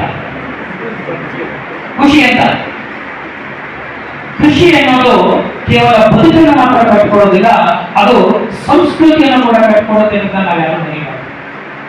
ಒಂದು ಬದುಕು, ಒಂದು ಕುಟುಂಬವನ್ನು ಕಟ್ಕೊಳ್ಳೋದು ಬಹುಶಃ ಅದು ಎಲ್ಲ ಉದ್ಯಮಿಗಳಿಗೂ ಸಾಧ್ಯವಾಗಬಹುದು. ಆದರೆ ಆ ಬದುಕಿನ ಜೊತೆಯಲ್ಲಿ ನೆಲದ ಜೊತೆಗೆ ಸಂಬಂಧವನ್ನು ಕಟ್ಟಿಕೊಂಡು ಒಂದು ಸಂಸ್ಕೃತಿಯನ್ನು ಬೆಳೆಸೋದಿದೆಯಲ್ಲ, ಒಂದು ನಾಗರಿಕತೆಯನ್ನು ಕಟ್ಟೋದಿದೆಯಲ್ಲ, ಅದು ಕೃಷಿಕರಿಂದ, ಅನ್ನದಾತರಿಂದ ಮಾತ್ರ ಸಾಧ್ಯ. ಅದು ಬಹಳ ಯಶಸ್ವಿಯಾಗಿ ಈ ರಾಜ್ಯದಲ್ಲಿ ನಡೆದಿದೆ ಅಂತ ಹೇಳಲಿಕ್ಕೆ ನಾನು ಬಯಸ್ತೇನೆ. ಬೇಕಾಗಿರ್ತಕ್ಕಂಥದ್ದು ಈ ಮನಸ್ಥೈರ್ಯವನ್ನ, ನೈತಿಕ ಸ್ಥೈರ್ಯವನ್ನ ತುಂಬತಕ್ಕಂಥ ಆಡಳಿತ ಯಂತ್ರ ಮತ್ತು ಮುಖಂಡತ್ವ ಮತ್ತು ನಾಯಕತ್ವ. ಬಹಳ ಹೆಮ್ಮೆಯ ಸಂತೋಷದ ವಿಚಾರ ಏನಂತಂದ್ರೆ, ನಮ್ಮ ಜಿಲ್ಲೆಯಲ್ಲಿ ನಮಗೆಲ್ಲ ಗೊತ್ತಿದೆ, ಇಲ್ಲಿ ನದಿ ವ್ಯವಸ್ಥೆ ಇಲ್ಲ ಅಲ್ವಾ? ನದಿ ಇಲ್ಲ ಅಂದ್ರೆ ನಮ್ಮಲ್ಲಿ ನದಿ ಸಿಸ್ಟಮ್ ಇಲ್ಲದೆ, ಕೆರೆಗಳು ಇಲ್ಲೇ ಆಶ್ರಯಿಸಿಕೊಂಡು ಬಹುಶಃ ಕರ್ನಾಟಕಕ್ಕೆ ಏನಾದರೂ ಒಂದು ದೊಡ್ಡ ಪ್ರಮಾಣದಲ್ಲಿ ಸಂದೇಶ ಹೋಗಿದೆ, ನೀರಿನ ಮಹತ್ವವನ್ನ ನಮ್ಮ ಕೋಲಾರದ ರೈತರಿಂದ ಪ್ರತಿಯೊಬ್ಬರು ಕಲ್ತ್ಕೋಬೇಕು ಅಂತ ನಾನು ಹೇಳಿಕೆ ಬಯಸ್ತೇನೆ. ಸುಮಾರು 18-19 ಜಿಲ್ಲೆಗಳಲ್ಲಿ ನಾನು ಕೆಲಸ ಮಾಡಿದ್ದೀನಿ. ಹೆಚ್ಚು ಮಳೆ ಬರ್ತಕ್ಕಂಥ ಪ್ರದೇಶದಲ್ಲಿ ಕೆಲಸ ಮಾಡಿದ್ದೀನಿ. ಹೆಚ್ಚು ನೀರನ್ನ ಬಳಸ್ತಕ್ಕಂಥ ರೈತರನ್ನು ನೋಡಿದ್ದೇನೆ. ಅಲ್ಲಿ ಆಗ್ತಕ್ಕಂಥ ಪೋಲು ಇಲ್ಲಿ ಆಗುವುದಿಲ್ಲ. ಯಾಕೆಂದ್ರೆ ಇಲ್ಲಿಯ ರೈತರು ಆ ನೀರಿನ ಜಲದ ಭೂಮಿಯ ಮಹತ್ವವನ್ನ ಅವರು ಕಂಡುಕೊಂಡಿದ್ದಾರೆ, ಅದನ್ನ ಅರ್ಥ ಮಾಡಿಕೊಂಡಿದ್ದಾರೆ, ಮತ್ತೆ ಬೇರೆಯವರು ಕೂಡ ಆ ಸಂದೇಶವನ್ನ ರವಾನೆ ಮಾಡಿದ್ದಾರೆ.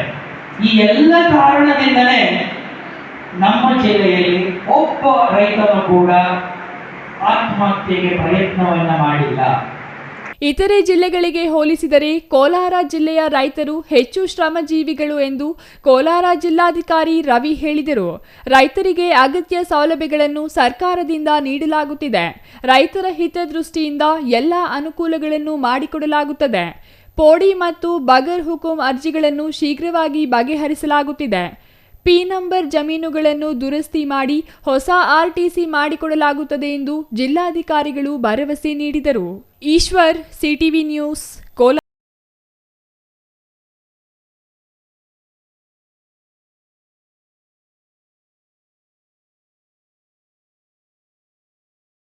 ಚೇತನ ಫೌಂಡೇಶನ್ನಿಂದ ಚಿಕ್ಕಬಳ್ಳಾಪುರ ನಗರದ ಪಿಪಿಎಚ್ಎಸ್ ಶಾಲೆಯ ಶಿಕ್ಷಕ ಗುಂಪು ಮರದ ಆನಂದ್ ಅವರಿಗೆ ನಾಡಪ್ರಭು ಕೆಂಪೇಗೌಡ ರಾಷ್ಟ್ರೀಯ ಪ್ರಶಸ್ತಿ ನೀಡಿ ಗೌರವಿಸಲಾಯಿತು. ಆನಂದ್ ಅವರ ಪರಿಸರ ಸೇವೆ ಗುರುತಿಸಿ ಅವರಿಗೆ ಈ ಪ್ರಶಸ್ತಿ ಪ್ರದಾನ ಮಾಡಲಾಗಿದೆ. ಗುಡಿಬಂಡೆ ನಿವಾಸಿ ಚಿಕ್ಕಬಳ್ಳಾಪುರದ ಪಿಪಿಎಚ್ಎಸ್ ಶಾಲೆಯ ಶಿಕ್ಷಕ ಪರಿಸರ ಪ್ರೇಮಿ ಗುಂಪು ಮರದ ಆನಂದ್ ಅವರಿಗೆ ನಾಡಪ್ರಭು ಕೆಂಪೇಗೌಡ ರಾಷ್ಟ್ರೀಯ ಪ್ರಶಸ್ತಿ ನೀಡಿ ಗೌರವಿಸಲಾಯಿತು.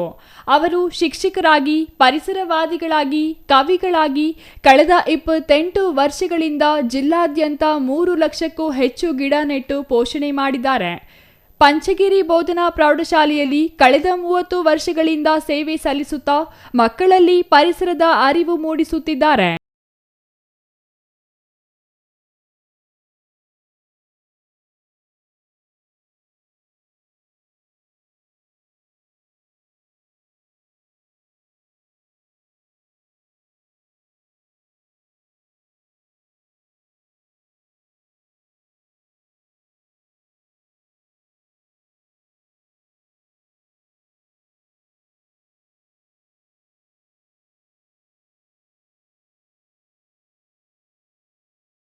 ಇವರ ಮುಖ್ಯ ಹವ್ಯಾಸ ಯಾವುದೇ ಹುಟ್ಟುಹಬ್ಬ ಆಗಲಿ, ಮದುವೆಯಾಗಲಿ, ಗೃಹ ಪ್ರವೇಶವಾಗಲಿ ಗಿಡ ನೆಡುವ ಹಾಗೂ ಹಂಚುವ ಕೆಲಸ ಮಾಡುತ್ತಾರೆ. ಅಲ್ಲದೆ ಶನಿವಾರ, ಭಾನುವಾರ ಸೇರಿದಂತೆ ರಜಾ ದಿನಗಳಲ್ಲಿ ಜಿಲ್ಲೆಯಾದ್ಯಂತ ಶಾಲಾ ಕಾಲೇಜುಗಳಲ್ಲಿ, ಸ್ಮಶಾನಗಳಲ್ಲಿ, ಖಾಲಿ ಇರುವ ಮೈದಾನಗಳಲ್ಲಿ ಬೇವು, ಮಹಾಗನಿ, ಹೊಂಗೆ, ಹಲಸು ಸೇರಿದಂತೆ ಹೂ ಬಿಡುವ ಗಿಡ ಮರಗಳನ್ನು ನೆಟ್ಟು ಅವುಗಳನ್ನು ಪೋಷಣೆ ಮಾಡುವ ಕಾಯಕದಲ್ಲಿ ನಿರತರಾಗಿದ್ದಾರೆ. ಇವರು ಜಿಲ್ಲೆಯಾದ್ಯಂತ ಸಾವಿರಾರು ಪರಿಸರದ ಅರಿವು ಕಾರ್ಯಕ್ರಮಗಳನ್ನು ಮಾಡಿರುವುದು ವಿಶೇಷ.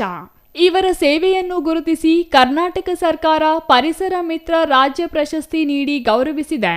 ರಾಷ್ಟ್ರೀಯ ವನಸಿರಿ ರತ್ನ ಪ್ರಶಸ್ತಿ, ಸಾಲುಮರದ ತಿಮ್ಮಕ್ಕ ಹಸಿರು ಪ್ರಶಸ್ತಿ, ಪಬ್ಲಿಕ್ ಹೀರೋ, ಜಿಲ್ಲಾ ರಾಜ್ಯೋತ್ಸವ ಪ್ರಶಸ್ತಿ, ಉತ್ತಮ ಶಿಕ್ಷಕ ಪ್ರಶಸ್ತಿ, ಪರಿಸರ ಬ್ರಹ್ಮ ಪ್ರಶಸ್ತಿ, ಯೋಗಿ ಸೇವಾ ರತ್ನ ಹೀಗೆ ಹಲವಾರು ಪ್ರಶಸ್ತಿಗಳನ್ನು ಪಡೆದಿದ್ದಾರೆ.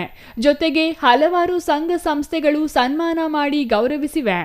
ಭಾನುವಾರ ಬೆಂಗಳೂರಿನಲ್ಲಿ ನಡೆದ ಅದ್ದೂರಿ ಕಾರ್ಯಕ್ರಮದಲ್ಲಿ ಗುಂಪು ಮರದ ಆನಂದ್ ಅವರಿಗೆ ನಾಡಪ್ರಭು ಕೆಂಪೇಗೌಡ ಪ್ರಶಸ್ತಿ ನೀಡಿ ಗೌರವಿಸಲಾಗಿದ್ದು, ಚೇತನ ಫೌಂಡೇಶನ್ ಅಧ್ಯಕ್ಷ ಚಂದ್ರಶೇಖರ್ ಸೇರಿದಂತೆ ಇತರೆ ಗಣ್ಯರು ಕಾರ್ಯಕ್ರಮದಲ್ಲಿ ಹಾಜರಿದ್ದರು. Satish Babu, CTV news, Gudibande. Bagepalli APMC ಮಾರುಕಟ್ಟೆಯಲ್ಲಿ ಮೂಲ ಸೌಲಭ್ಯಗಳಾದ ಶೌಚಾಲಯ, ಕುಡಿಯುವ ನೀರು, ರೈತ ಭವನ ಮತ್ತು ದಳ್ಳಾಳಿಗಳ ಕಾಟ ಹೆಚ್ಚಾಗಿದ್ದು ರೈತರು ನಿತ್ಯ ಹಲವಾರು ಸವಾಲು ಎದುರಿಸುವಂತಾಗುತ್ತಿದೆ. ಈ ಬಗ್ಗೆ ಕ್ರಮ ಕೈಗೊಳ್ಳುವುದಾಗಿ ತಹಸೀಲ್ದಾರ್ ಮನೀಷಾ ಮಹೇಶ್ ಎನ್ ಪತ್ರಿ ತಿಳಿಸಿದರು.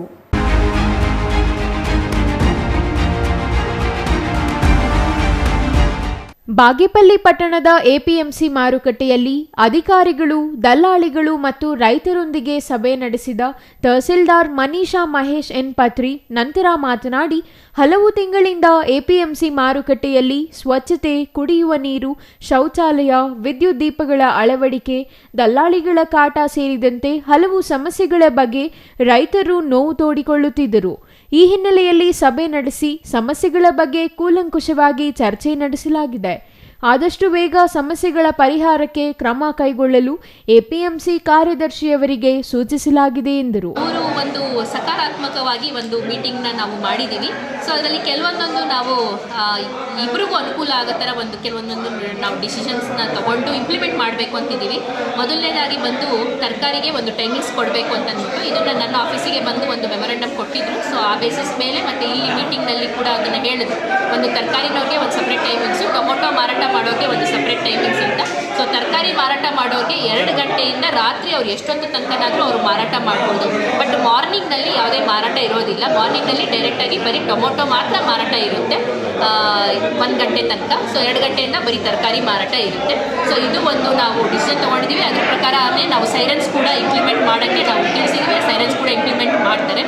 ಆಮೇಲೆ ಎರಡನೇದಾಗಿ ಬಂದು 2 ಗೇಟ್ ಇದೆ, ಒಂದು ಇನ್ ಗೇಟ್ ಮತ್ತು ಒಂದು ಔಟ್ ಗೋಯಿಂಗ್ ಗೇಟ್. ಸೊ ಯಾವುದು ಇನ್ಕಮಿಂಗ್ ಗೇಟ್ ಆಗುತ್ತೆ, ಯಾವುದು ಔಟ್ ಗೋಯಿಂಗ್ ಗೇಟ್ ಆಗುತ್ತೆ ಅಂತ ಕೂಡ ನಿರ್ಣಯ ಆಗುತ್ತೆ.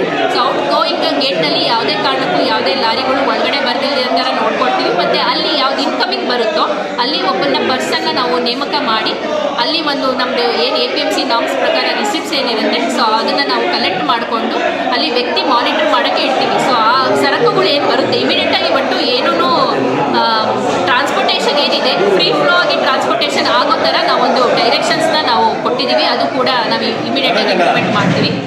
ಎಪಿಎಂಸಿ ಮಾರುಕಟ್ಟೆಯಲ್ಲಿ ಬೆಳಗ್ಗೆಯಿಂದ ಮಧ್ಯಾಹ್ನ 1 ಗಂಟೆಯವರೆಗೆ ಟೊಮ್ಯಾಟೊ ಮಾರಾಟಕ್ಕೆ ಸಮಯ ನಿಗದಿ ಮಾಡಲಾಗಿದೆ. ಮಧ್ಯಾಹ್ನ 2 ಗಂಟೆಯಿಂದ ರಾತ್ರಿಯವರೆಗೆ ತರಕಾರಿ ಮಾರಾಟಕ್ಕೆ ನಿಗದಿಪಡಿಸಲಾಗಿದೆ. ಮಾರುಕಟ್ಟೆಗೆ ವಾಹನಗಳು ಬರುವುದಕ್ಕೆ ಮತ್ತು ಹೊರಹೋಗಲು 2 ಗೇಟ್ಗಳಿವೆ. ಒಳಬರುವ ಗೇಟ್ನಲ್ಲಿ ಸಿಬ್ಬಂದಿಯೊಬ್ಬರನ್ನು ನೇಮಿಸಿ ವಾಹನಗಳನ್ನು ಕ್ರಮಬದ್ಧವಾಗಿ ಒಳಹೋಗಲು ಅವಕಾಶ ಮಾಡಿಕೊಡಲಾಗುತ್ತದೆ. ಸುಲಭವಾಗಿ ವಾಹನ ಸಂಚಾರಕ್ಕೆ ಅನುವು ಮಾಡಿಕೊಡಲಾಗುತ್ತದೆ. ರೈತರಿಗೆ ವ್ಯಾಪಾರಸ್ಥರ ಅನುಕೂಲಕ್ಕಾಗಿ ಕ್ಯಾಂಟೀನ್ನ ವ್ಯವಸ್ಥೆಯ ಬಗ್ಗೆ ಮನವಿ ಬಂದಿದ್ದು ಈ ಬಗ್ಗೆ ಪತ್ರ ಬರೆಯಲಾಗುತ್ತದೆ ಎಂದು ತಹಸೀಲ್ದಾರ್ ತಿಳಿಸಿದರು. ಎಪಿಎಂಸಿ ಮಾರುಕಟ್ಟೆ ಮುಂಭಾಗದಲ್ಲಿ ಹಲವಾರು ಚಿಲ್ಲರೆ ವ್ಯಾಪಾರಿಗಳು ತಮ್ಮ ವ್ಯಾಪಾರ ವಹಿವಾಟನ್ನು ನಡೆಸುತ್ತಿದ್ದಾರೆ. ಕೊರೋನಾ ಸಂಕಷ್ಟದ ಸಮಯದಿಂದಲೂ ಅವರು ಈ ವಹಿವಾಟು ನಡೆಸುತ್ತಿದ್ದಾರೆ. ಶೀಘ್ರದಲ್ಲೇ ಸಭೆ ನಡೆಸಿ ಅವರನ್ನು ಸ್ಥಳಾಂತರ ಮಾಡುವ ಕೆಲಸ ಮಾಡಲಾಗುತ್ತದೆ ಎಂದರು. ರೈತ ಸಂಘದ ತಾಲೂಕು ಅಧ್ಯಕ್ಷ ಈಶ್ವರ ರೆಡ್ಡಿ ಮಾತನಾಡಿ, ಕೋಟ್ಯಾಂತರ ರೂಪಾಯಿ ವಹಿವಾಟು ಆಗುವ ಈ ಕೃಷಿ ಉತ್ಪನ್ನ ಮಾರುಕಟ್ಟೆ ಕಚೇರಿಯಲ್ಲಿ ಇದೀಗ ಆಡಳಿತ ಮಂಡಳಿ ಅಧಿಕಾರಿಗಳು ಇಲ್ಲ. ರೈತರಿಗೆ ಕನಿಷ್ಠ ಸೌಲಭ್ಯಗಳು ಸಿಗುತ್ತಿಲ್ಲ. ಅಧಿಕಾರಿ ಆಡಳಿತ ವರ್ಗ ಇಲ್ಲದೆ ಎಪಿಎಂಸಿಯಲ್ಲಿ ದಲ್ಲಾಳಿಗಳದ್ದೇ ಕಾರುಬಾರು. 5 ಕೆಜಿ ಹೆಚ್ಚು ತರಕಾರಿಯನ್ನು ರೈತರಿಂದ ನೇರವಾಗಿ ವ್ಯಾಪಾರಸ್ಥರು ಖರೀದಿ ಮಾಡುವಂತೆ ಇಲ್ಲ. ದಲ್ಲಾಳಿಗಳ ಮೂಲಕ ತರಕಾರಿ ವ್ಯಾಪಾರ ನಡೆಯುತ್ತಿದೆ ಎಂದು ತಿಳಿಸಿದರು. Ganesh R, CTV news, Bagepalli.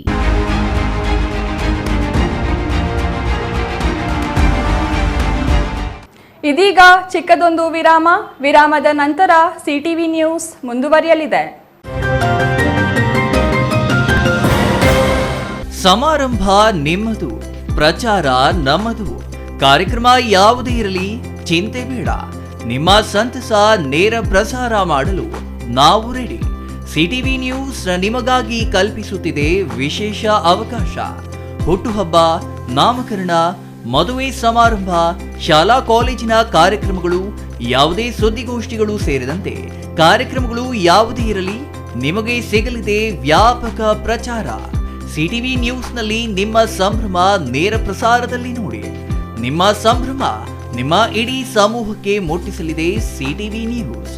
ಕಾರ್ಯಕ್ರಮಕ್ಕೆ 2 ದಿನಗಳ ಮೊದಲು ನಮಗೆ ತಿಳಿಸಿ, ನಾವು ನೇರ ಪ್ರಸಾರ ಮಾಡುತ್ತೇವೆ. ಮತ್ತೇಕೆ ತಡ, ಕೂಡಲೇ ಸಂಪರ್ಕಿಸಿ 9916317028.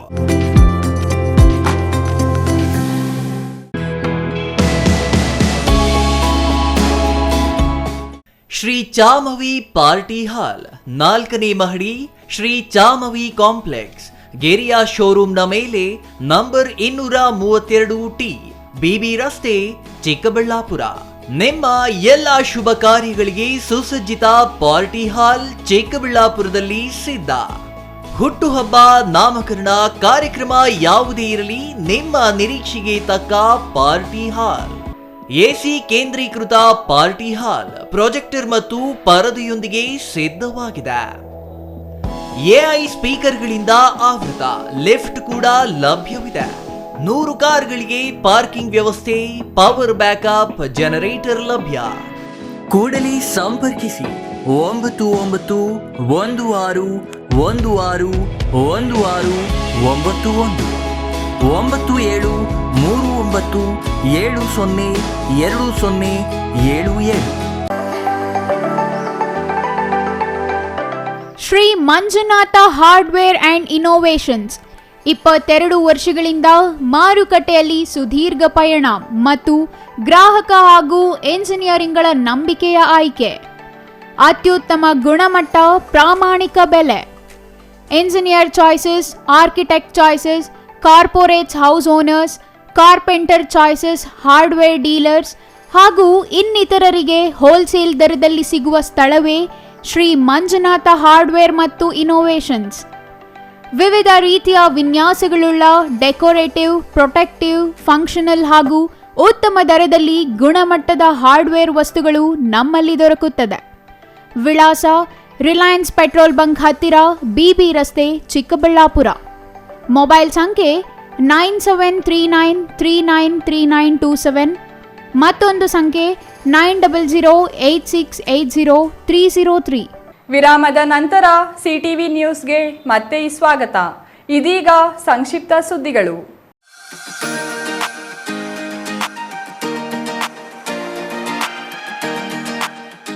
ಗೌರಿಬಿದನೂರು ನಗರದ ಆಚಾರ್ಯ ಕೃಷಿ ಮೈದಾನದಲ್ಲಿ IPL ಮಾದರಿಯಲ್ಲಿ YSSC ಕ್ರಿಕೆಟ್ ಟೂರ್ನಿಯಿಂದ ಜಿಲ್ಲಾ ಮಟ್ಟದ doctor APJ Abdul Kalam trophy cricket ಪಂದ್ಯಾವಳಿ ಹಮ್ಮಿಕೊಳ್ಳಲಾಗಿತ್ತು. 3 ದಿನಗಳ ಕಾಲ ನಡೆದ ಪಂದ್ಯಾವಳಿಯಲ್ಲಿ 12 ತಂಡಗಳು ಭಾಗವಹಿಸಿತ್ತು. ಪ್ರಥಮ ಬಹುಮಾನ ಚಿಕ್ಕಬಳ್ಳಾಪುರದ RHL ತಂಡ 80,000 ಪಡೆದರೆ, ಚಿಂತಾಮಣಿಯ ನವಭಾರತ ತಂಡ ದ್ವಿತೀಯ ಬಹುಮಾನ 40,000 ಪಡೆಯಿತು.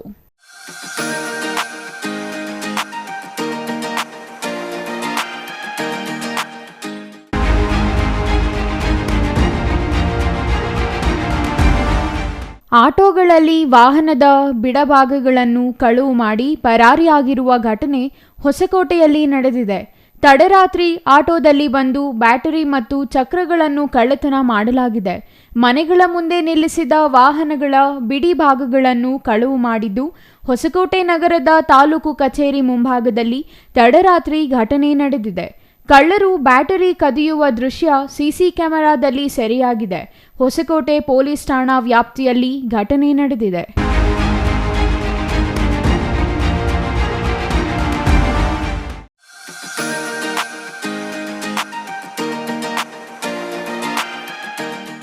ನಂಜನಗೂಡು ತಾಲೂಕಿನ ದೊಡ್ಡ ಕವಲಂದೆ ಹೋಬಳಿಯ ಶಾದಿ ಮಹಲ್ನಲ್ಲಿ ಹೋಬಳಿ ಮಟ್ಟದ ಕಂದಾಯ ಅದಾಲತ್ ನಡೆಯಿತು. ಕಾರ್ಯಕ್ರಮವನ್ನು ನಂಜನಗೂಡು ಶಾಸಕ ದರ್ಶನ್ ಧ್ರುವನಾರಾಯಣ್ ಉದ್ಘಾಟಿಸಿದರು. ನಂಜನಗೂಡಿನಲ್ಲಿ ಇಂದು ಕಂದಾಯ ಅದಾಲತ್, ಪಿಂಚಣಿ ಅದಾಲತ್, ಪಾವತಿ ಖಾತೆ ಅದಾಲತ್, ಇಂದಿರಾ ಗಾಂಧಿ ರಾಷ್ಟ್ರೀಯ ವೃದ್ಧಾಪ್ಯ ವೇತನ ಸೇರಿದಂತೆ ಇತರೆ ಪಿಂಚಣಿಗಳ ಫಲಾನುಭವಿಗಳಿಗೆ ಪಿಂಚಣಿ ಮಂಜೂರಾತಿ ಪತ್ರ ವಿತರಿಸಲಾಯಿತು. ಶಾಸಕ ದರ್ಶನ್ ಧ್ರುವನಾರಾಯಣ್ ಮಾತನಾಡಿ, ವೃದ್ಧರು ಮತ್ತು ಸಾರ್ವಜನಿಕರ ಸಮಸ್ಯೆಗಳಿಗೆ ಒಂದೇ ಸೂರಿನಡಿ ಪರಿಹಾರ ನೀಡಲು ಸರ್ಕಾರ ಮುಂದಾಗಿದೆ. ಇದರ ಸದುಪಯೋಗ ಪಡಿಸಿಕೊಂಡು ಜಮೀನಿನ ಅಗತ್ಯ ದಾಖಲೆಗಳನ್ನು ಸಲ್ಲಿಸಿ ನಿಮ್ಮ ಜಮೀನಿನ ದಾಖಲೆಗಳನ್ನು ಸರಿಪಡಿಸಿಕೊಳ್ಳಬೇಕೆಂದು ಕೋರಿದರು. ಹೋಬಳಿ ಮಟ್ಟದ ಕಂದಾಯ ಅದಾಲತ್ನಲ್ಲಿ 100 ಜನರು ಭಾಗವಹಿಸಿ ಅಹವಾಲು ಸಲ್ಲಿಸಿದರು.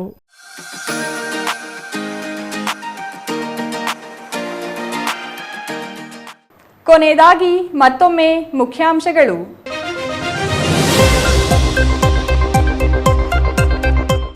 ಎಂಬತ್ತೈದನೇ ವರ್ಷದ ನಂದಿಗಿರಿ ಪ್ರದಕ್ಷಿಣೆಗೆ ಹರಿದು ಬಂದ ಭಕ್ತ ಸಾಗರ. ಬೆಂಗಳೂರು ಸೇರಿ ಹೊರ ಜಿಲ್ಲೆ ಮತ್ತು ಹೊರ ರಾಜ್ಯಗಳಿಂದಲೂ ಜನರ ಆಗಮನ. 16 ಕಿಲೋಮೀಟರ್ ದೂರದ ನಂದಿಗಿರಿ ಪ್ರದಕ್ಷಿಣೆ ಯಶಸ್ವಿ. ಜನರಿಗೆ ಸಹಕಾರ ನೀಡಿದ ಪ್ರಕೃತಿ. ತೀವ್ರ ಕುತೂಹಲ ಕೆರಳಿಸಿದ ಚಿಕ್ಕಬಳ್ಳಾಪುರ ನಗರಸಭೆ ಸಾಮಾನ್ಯ ಸಭೆ. ಅಸಮಾಧಾನಗಳ ನಡುವೆಯೇ ನಾಳೆ ನಡೆಯಲಿರುವ ಸಾಮಾನ್ಯ ಸಭೆ. ವಿಪಕ್ಷದ ಜೊತೆಗೆ ಸ್ವಪಕ್ಷದ ಸದಸ್ಯರನ್ನು ಎದುರಿಸಬೇಕಾದ ಅನಿವಾರ್ಯತೆ. ಲೈಂಗಿಕ ಅಲ್ಪಸಂಖ್ಯಾತರ ವಿವಿಧ ಬೇಡಿಕೆಗಳ ಈಡೇರಿಕೆಗೆ ಒತ್ತಾಯ. ಲೈಂಗಿಕ ಅಲ್ಪಸಂಖ್ಯಾತರ ಕಲ್ಯಾಣ ಮಂಡಳಿ ಸ್ಥಾಪಿಸಿ 200 ಕೋಟಿ ನೀಡಲು ಆಗ್ರಹ. ಸುದ್ದಿಗೋಷ್ಠಿಯಲ್ಲಿ ಟ್ರಾನ್ಸ್ಜೆಂಡರ್ಗಳ ಮನವಿ. ರಕ್ತ ಸಂಗ್ರಹಣೆಯಲ್ಲಿ ದಾಖಲೆ ಬರೆಯಲು ಕ್ಷಣಗಣನೆ. ನಾಳಿನ ರಕ್ತದಾನ ಶಿಬಿರದಲ್ಲಿ ವಿಶ್ವ ದಾಖಲೆಯಾಗುವ ಗುರಿ. ಕೆವಿ ಮತ್ತು ಪಂಚಗಿರಿ ಸಮೂಹ ಶಿಕ್ಷಣ ಸಂಸ್ಥೆಗಳ ಮಕ್ಕಳಿಂದ ನಗರದಲ್ಲಿ ಜಾಗೃತಿ ಜಾಥಾ. ಇದಿಷ್ಟು ಈ ಹೊತ್ತಿನ ಸುದ್ದಿ. ನೋಡ್ತಾ ಇರಿ ಸಿಟಿವಿ ನ್ಯೂಸ್, ಇದು ನಿಮ್ಮ ಜೊತೆಗಾರ.